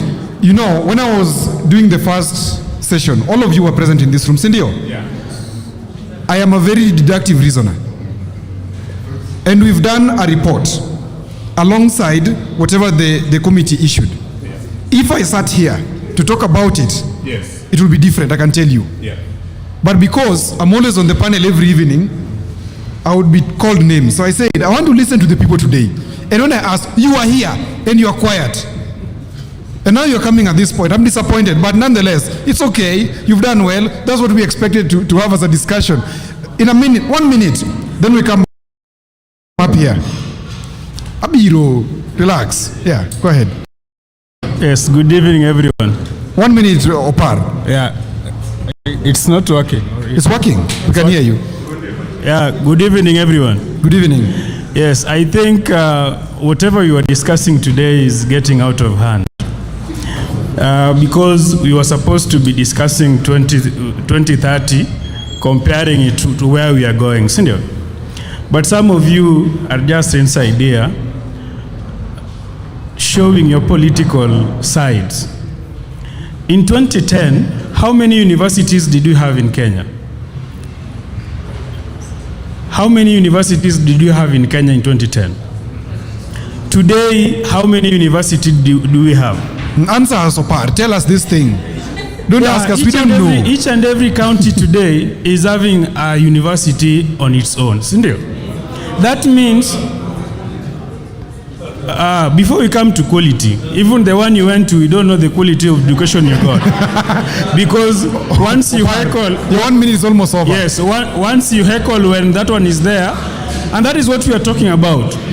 When we are in 2010, Lamu constituency had a CDF allocation of 53 million. Today it is at 164 million. Those are the things you're supposed to be discussing as a country, irrespective of who is the president or not. Opar, I have to come back. Your 1 minute is over. I'm sorry. Now, gentlemen and a lady, Vision 2060 is a conversation that the head of state has invited us to. Whether we agree or not, at one time we must have a head of state. And this head of state is not going to be liked by all of us. It's a democracy. Deviant or devoid of our feelings. Can we discuss why do we need to have this conversation around Vision 2060? A minute each. Mundalo. Thank you very much. First of all, thank you for inviting me. My name is Mundalo, as I put, I am a communication strategist. I'm happy to have this conversation here today. And one of the fundamental reasons why Vision 2063 is important is because just because you do not achieve your year goals of 2063 doesn't mean you cannot have other goals in 2064. So if all of us must be able to put up a plan for our life, then definitely we must have a plan as a country. We can't be able to plan for the country but anchored on emotions that are anchored on political conflict. 2008, when Vision 2030 came to be, it was just after the post-election violence. Meaning, I hope I was being gotten even previously. Yeah, go ahead. So I'm saying that in 2008, when we birthed Vision 2030, we were just coming out of a heated political atmosphere. That was the 2007 post-election violence. Fortunately or unfortunately, in 2026, when we are again having a conversation about 2063, we are again 1 year to the election. So the political environment is first of all polarized in both circumstances. But one thing you must understand is that in 2008, when this conversation was happening, people were having their emotions high politically. But today, as we discuss 2030, we are not using the emotions of those people then. We want to be objective about what did we achieve. So I want you to be in equal breath when I talk about 2063, that as we start that conversation today, don't be so anchored on your political affiliation, because in 2060, when we'll be having that conversation then, these emotions you're having now will not be there at that time. So that is why it's important for us to be objective. 2030 was anchored on industrialization, as I finish, so that I don't go beyond your 1 minute. Thank you. 2030, Vision 2030 was anchored on what? Industrialization and moving us towards a middle income economy. Right. What did we achieve? We heavily achieved matters about infrastructure. What is 2063 vision about? It is about making our country competitive globally. That by 2063, when a child goes to school in Kenya and a child goes to school in Germany, the outcome can be the same. That is not the case today. That in 2060, when Kenya produces a doctor and German produces a doctor, those two doctors can swap countries and they can do the same job. And the doctor that comes from Kenya will not go to another country and they have to go through more training for them to become doctor enough. Thank you. That is what the Vision 2063 is about, and it's not about which person is your political leader.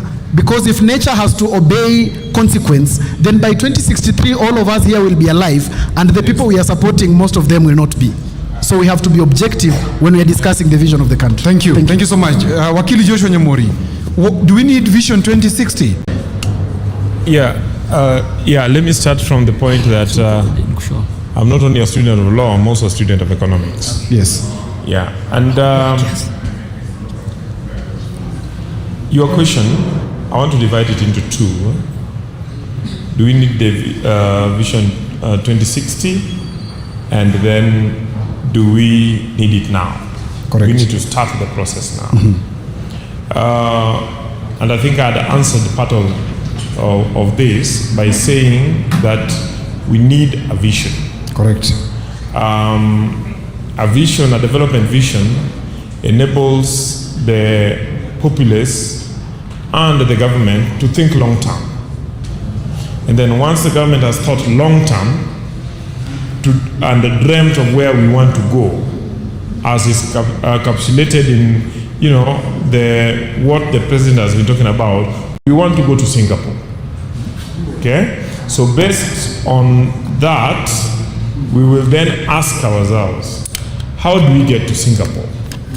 Now, to get to Singapore, then we once we have known what it takes to get to Singapore, we can then reduce them into, periodical, what is called the midterm development plans.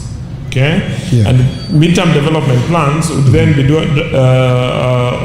reduced to the annual fiscal policies. Yes. That then informs our budget. So without a vision, you cannot have a midterm development plan. And as you have said, our vision is coming to an end in 2030. And therefore, if we are to develop our next midterm development plan in 2027, developing it without, having a longer vision beyond 2030 would mean that that development plan is not going to be hinged on any vision. Okay. And therefore, it therefore means that we will be like, a rudderless ship in the middle of a troubled sea. Thank you. Okay? Now, that's one. Now, on what do we need to deal with in that vision? I think it has been said, the president has talked about it, Professor Nyong'o talked about it, other experts have talked about it, that we achieved to a great extent in resolving the political question. And that political question that Kenyans had been struggling with all along was how do we constrain power? How do we constrain those in authority? How do we ensure that we put them in authority through a transparent and verifiable election process? Then how do we constrain the authority they have? Okay? Yes. And so to a great extent through the constitution and the subsequent laws, we have been able to achieve that to an extent. Okay? We still have challenges, but we have reached somewhere. The question that we have is that has that addressed the fundamental issues that Kenyans have been pursuing since 1963? Right. In my view, and I think that is what we are discussing, that those fundamental issues, we also constitutionalize them, but we have not given them as much attention. And they are in Article 43. That is the socioeconomic rights. Yes. Which are the right to food, right to housing, right to water, and so on. And right to health.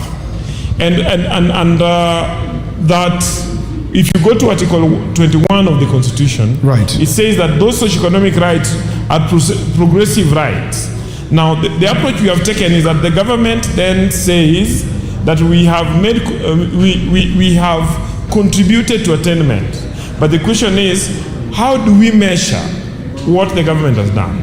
Hence, the president told us that it may be necessary to come up with a national charter. Yes. Once we have a vision on what we want for Kenyans in terms of water, in terms of food, in terms of housing, in terms of healthcare, in terms of environment, then we need to have a national charter that is measurable, that defines exactly what the government must deliver.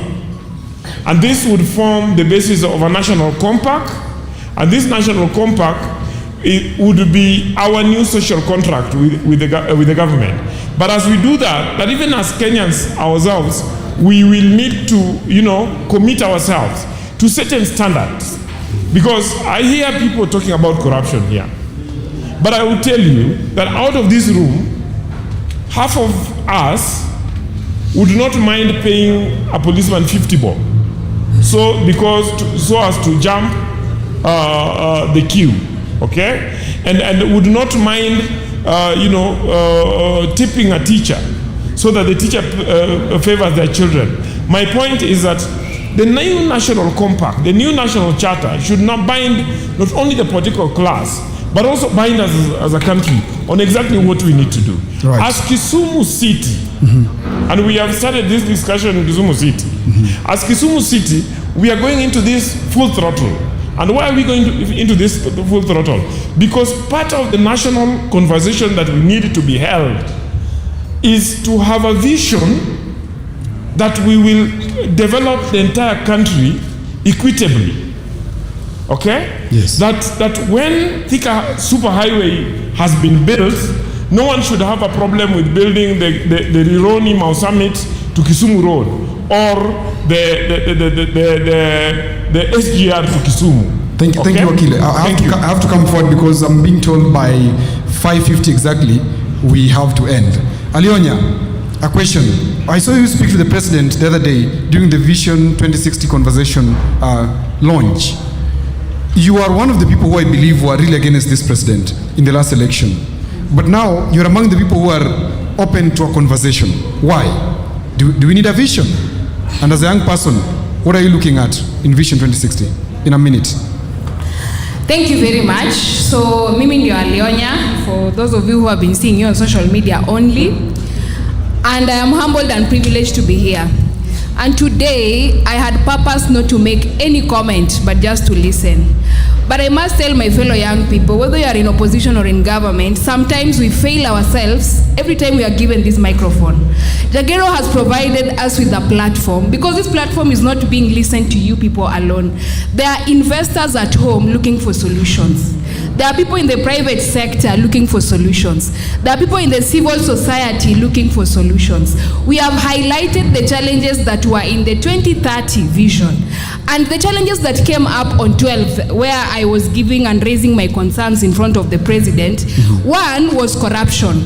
The second one was unemployment, because at the end of the day, as young people, we don't have jobs. Third was the issue of public debt. And the fourth one that is even being highlighted in this room is police brutality.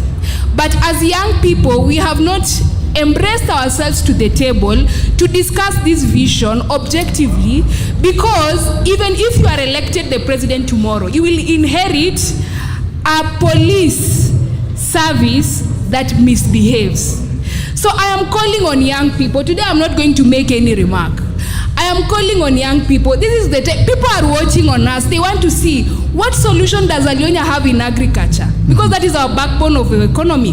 What solution does Alionya have for the police brutality we keep talking about since 2007? Yes. And I'm calling on all of you, take this initiative. How I wish we would have used the opportunity Jagero has given us here today to offer solutions to the things that didn't work in 2030, so that they work in 2060. Thank you. As for the hecklers, thank you. You will continue heckling and I'll be called on the table to provide solutions when you don't step up to the occasion. Thank you. My friend here, my namesake Brian, in a minute, Vision 2060, the president has invited us. Should we look at the president or should we look at the vision? What is your opinion in a minute? Before we go to, I'm going to take 3 questions only. Thank you so much, my namesake.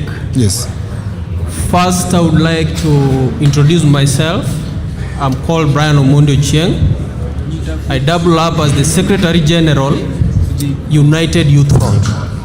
I'm seated here with proposals. Just like my sister Alionya has said, we need to offer solutions.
the mic should be ready down here because we don't have much time. Yes, I'm seeing you. You've talked, Bwana. Relax. Yeah, let's go there. I'm coming to you. Let's go here. Let's go here. Let's go here. The mic, please. Mic. Achieng, walk faster. The gentleman there. Question. The gentleman there. The one standing. Question. Good evening. My name is Adam Kasim, and I have one simple question to the panelists.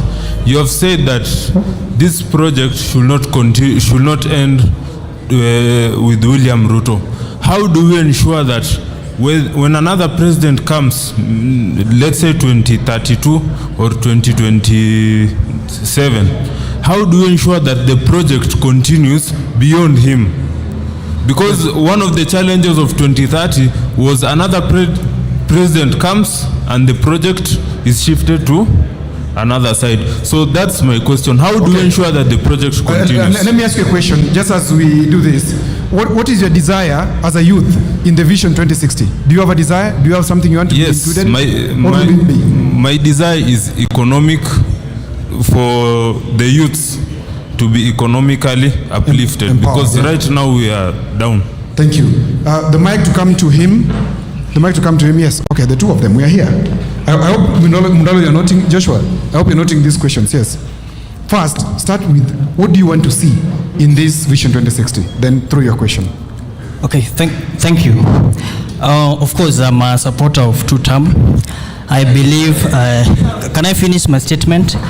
I believe that William Ruto is going to finish his one term, and the other term he should serve in jail, because criminals belong in jail. Now,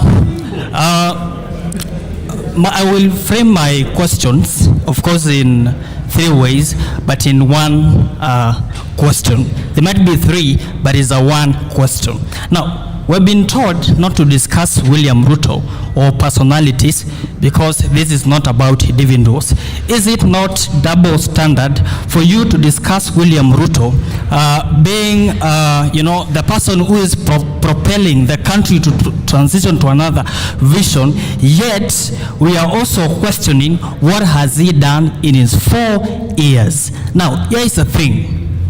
Does William Ruto, and I want Alionya to answer this question, because she's one of the people. Just one question. Yes, she has been very articulate in supporting his position. Yes. Does William Ruto, or the propeller of Vision 2060, does he have the moral authority to transition the country to another vision?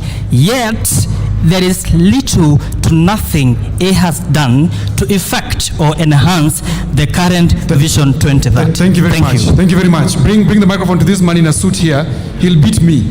Yeah. Jen, I've seen the lady at the back there. I'm coming to you. Yes. Yeah, let me contribute, then you carry up your hands again. Please shoot the question. We are out of time. Yeah. So here's the thing. My name is Joel Oluoch. I'm a lawyer. And it's important to understand the society mirrors to what it produces. Because if we have leaders that are questionable, we also have to question ourselves that who do we elect and why do we elect them? With regard to Vision 2060. Yeah. Shoot the question. I'm sorry. The question. So every time we keep standing up here and questioning how these people came to power, we also need to understand how we did our part in bringing them back to power. On Vision 2060, it is important that we also understand that once we are achieving these tenets of Vision 2030, we have some facets that have not been achieved yet.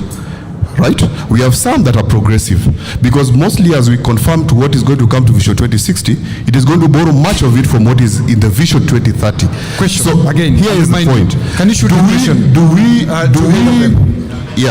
Anyone will answer it. Yes. Do we really need a Vision 2060? Or do we need something short-term to accommodate this? That's one. That's okay. And as we progress. I'm sorry. I'll just allow you one question. I'm sorry. The lady at the back in a white cap. My apologies, my brother. It's just time. Yes. Go ahead. Hi, everyone.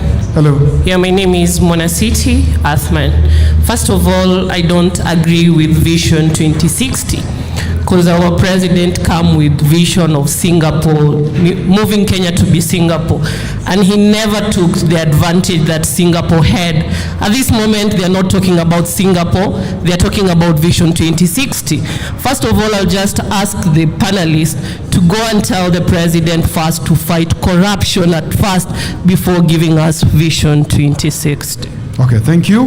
At the far back, I think that's a statement. At the far back, yes, gentlemen. Thank you so much. Lady here, then there's this gentleman. Yes. Thank you so much. Please. I'm David Mwendwa. Shoot the question. Yeah. Shoot the question. Yeah, I'm just asking the question. Yes. I'm David Mwendwa. This is timing. Why president time? A time like this, when we are around political time. For example, election is 2027, and the president timing for Vision 2030, he timed a time like this. Why did he start speaking about Vision 2030 maybe after election?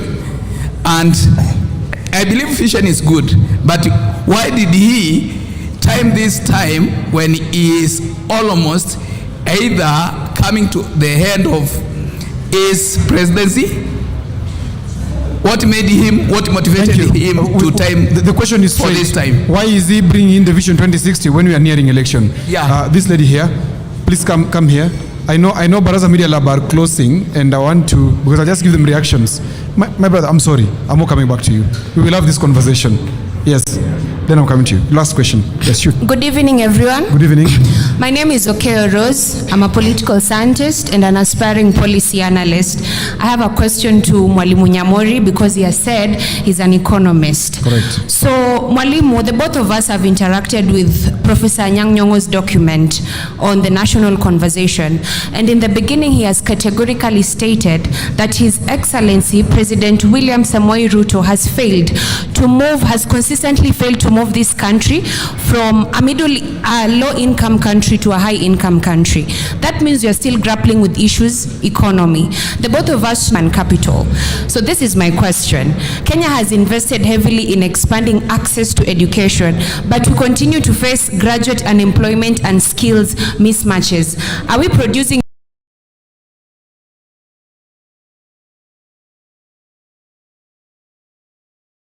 human capital for industrialization, or are we simply producing certificates? And what fundamentally needs to change in our education system? Thank you. All right, last question, this gentleman.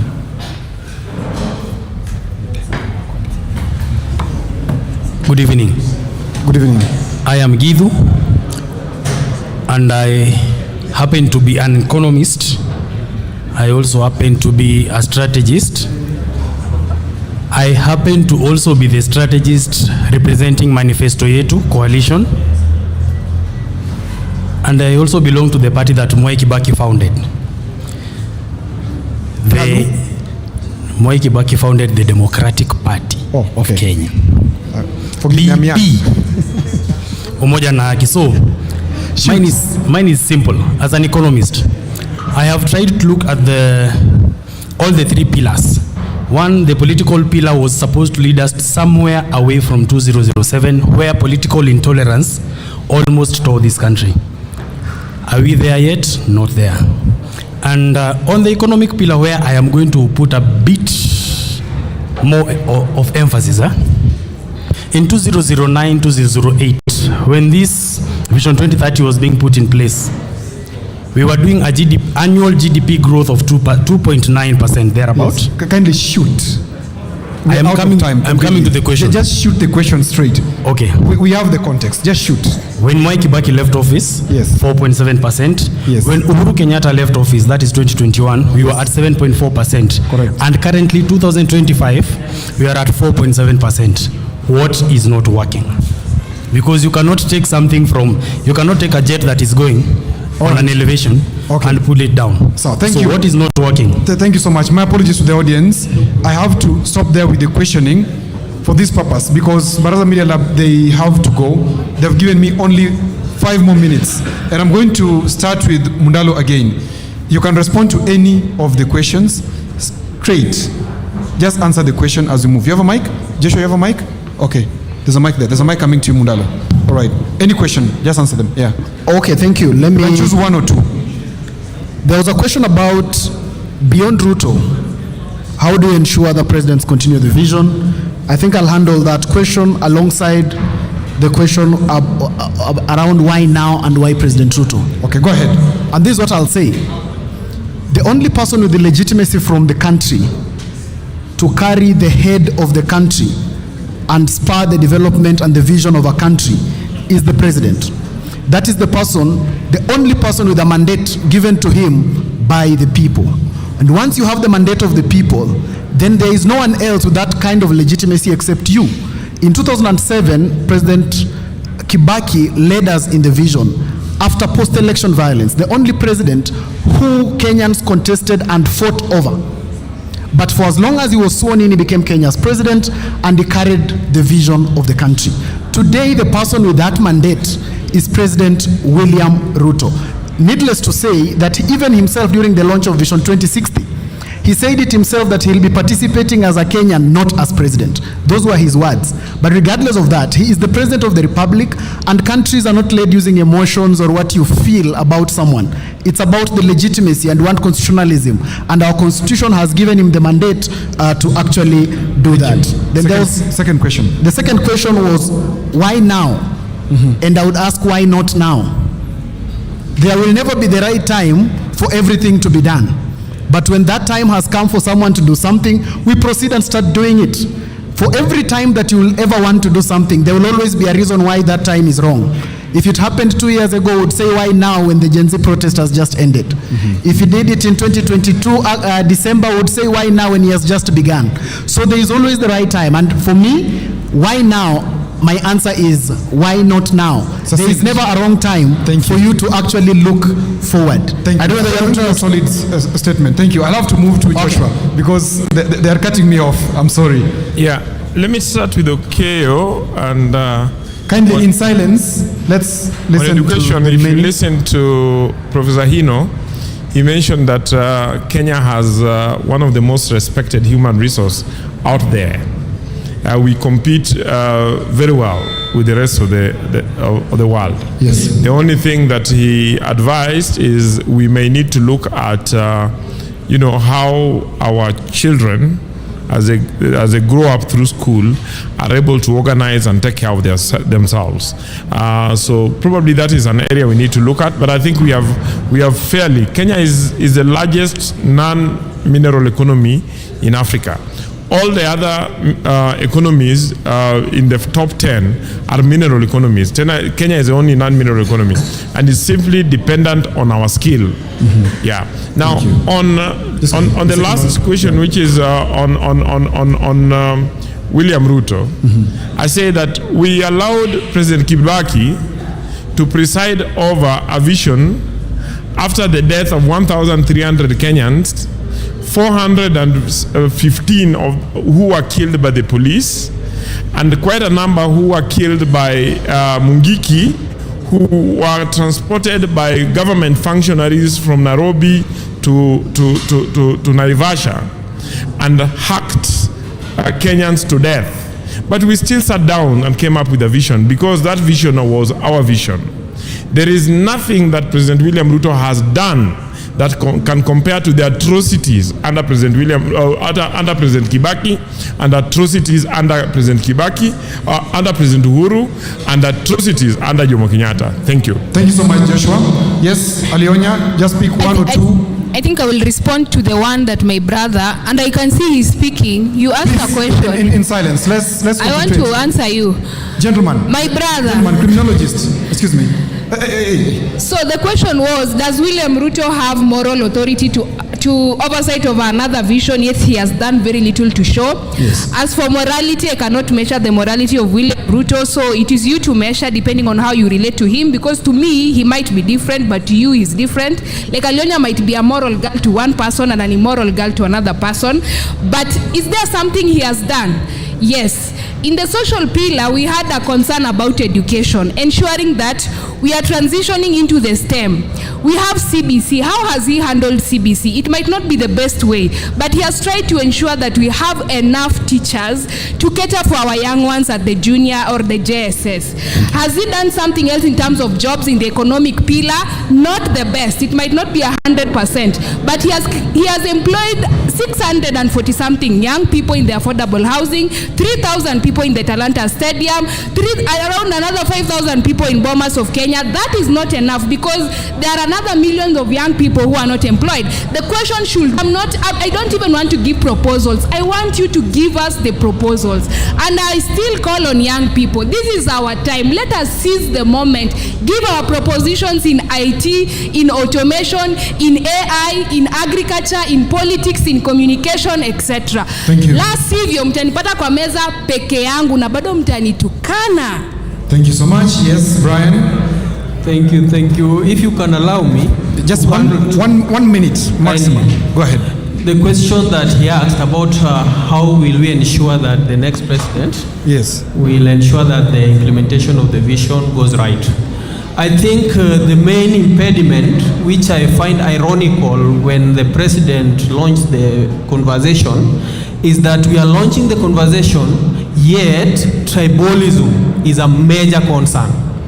So we have a bill that we are launching signature collection towards, which is going to sort out tribalism and crop in inclusivity in terms of presidency establishment. As to the employment and whether we are producing certificates, we have 2 petitions before the Speaker of the National Assembly, Honorable Wetangula. One about the employment quota for the youth, that is amendment to Article 55C of the Constitution. Another one is amendment to Article 248C, which is requesting an establishment of Kenya National Youth Commission so that we can transition from the ineffective National Youth Council to a Kenya National Youth Commission. Thank you. Thank you so much. A round of applause to our panelists kindly. Can I hear a round of applause to our panelists?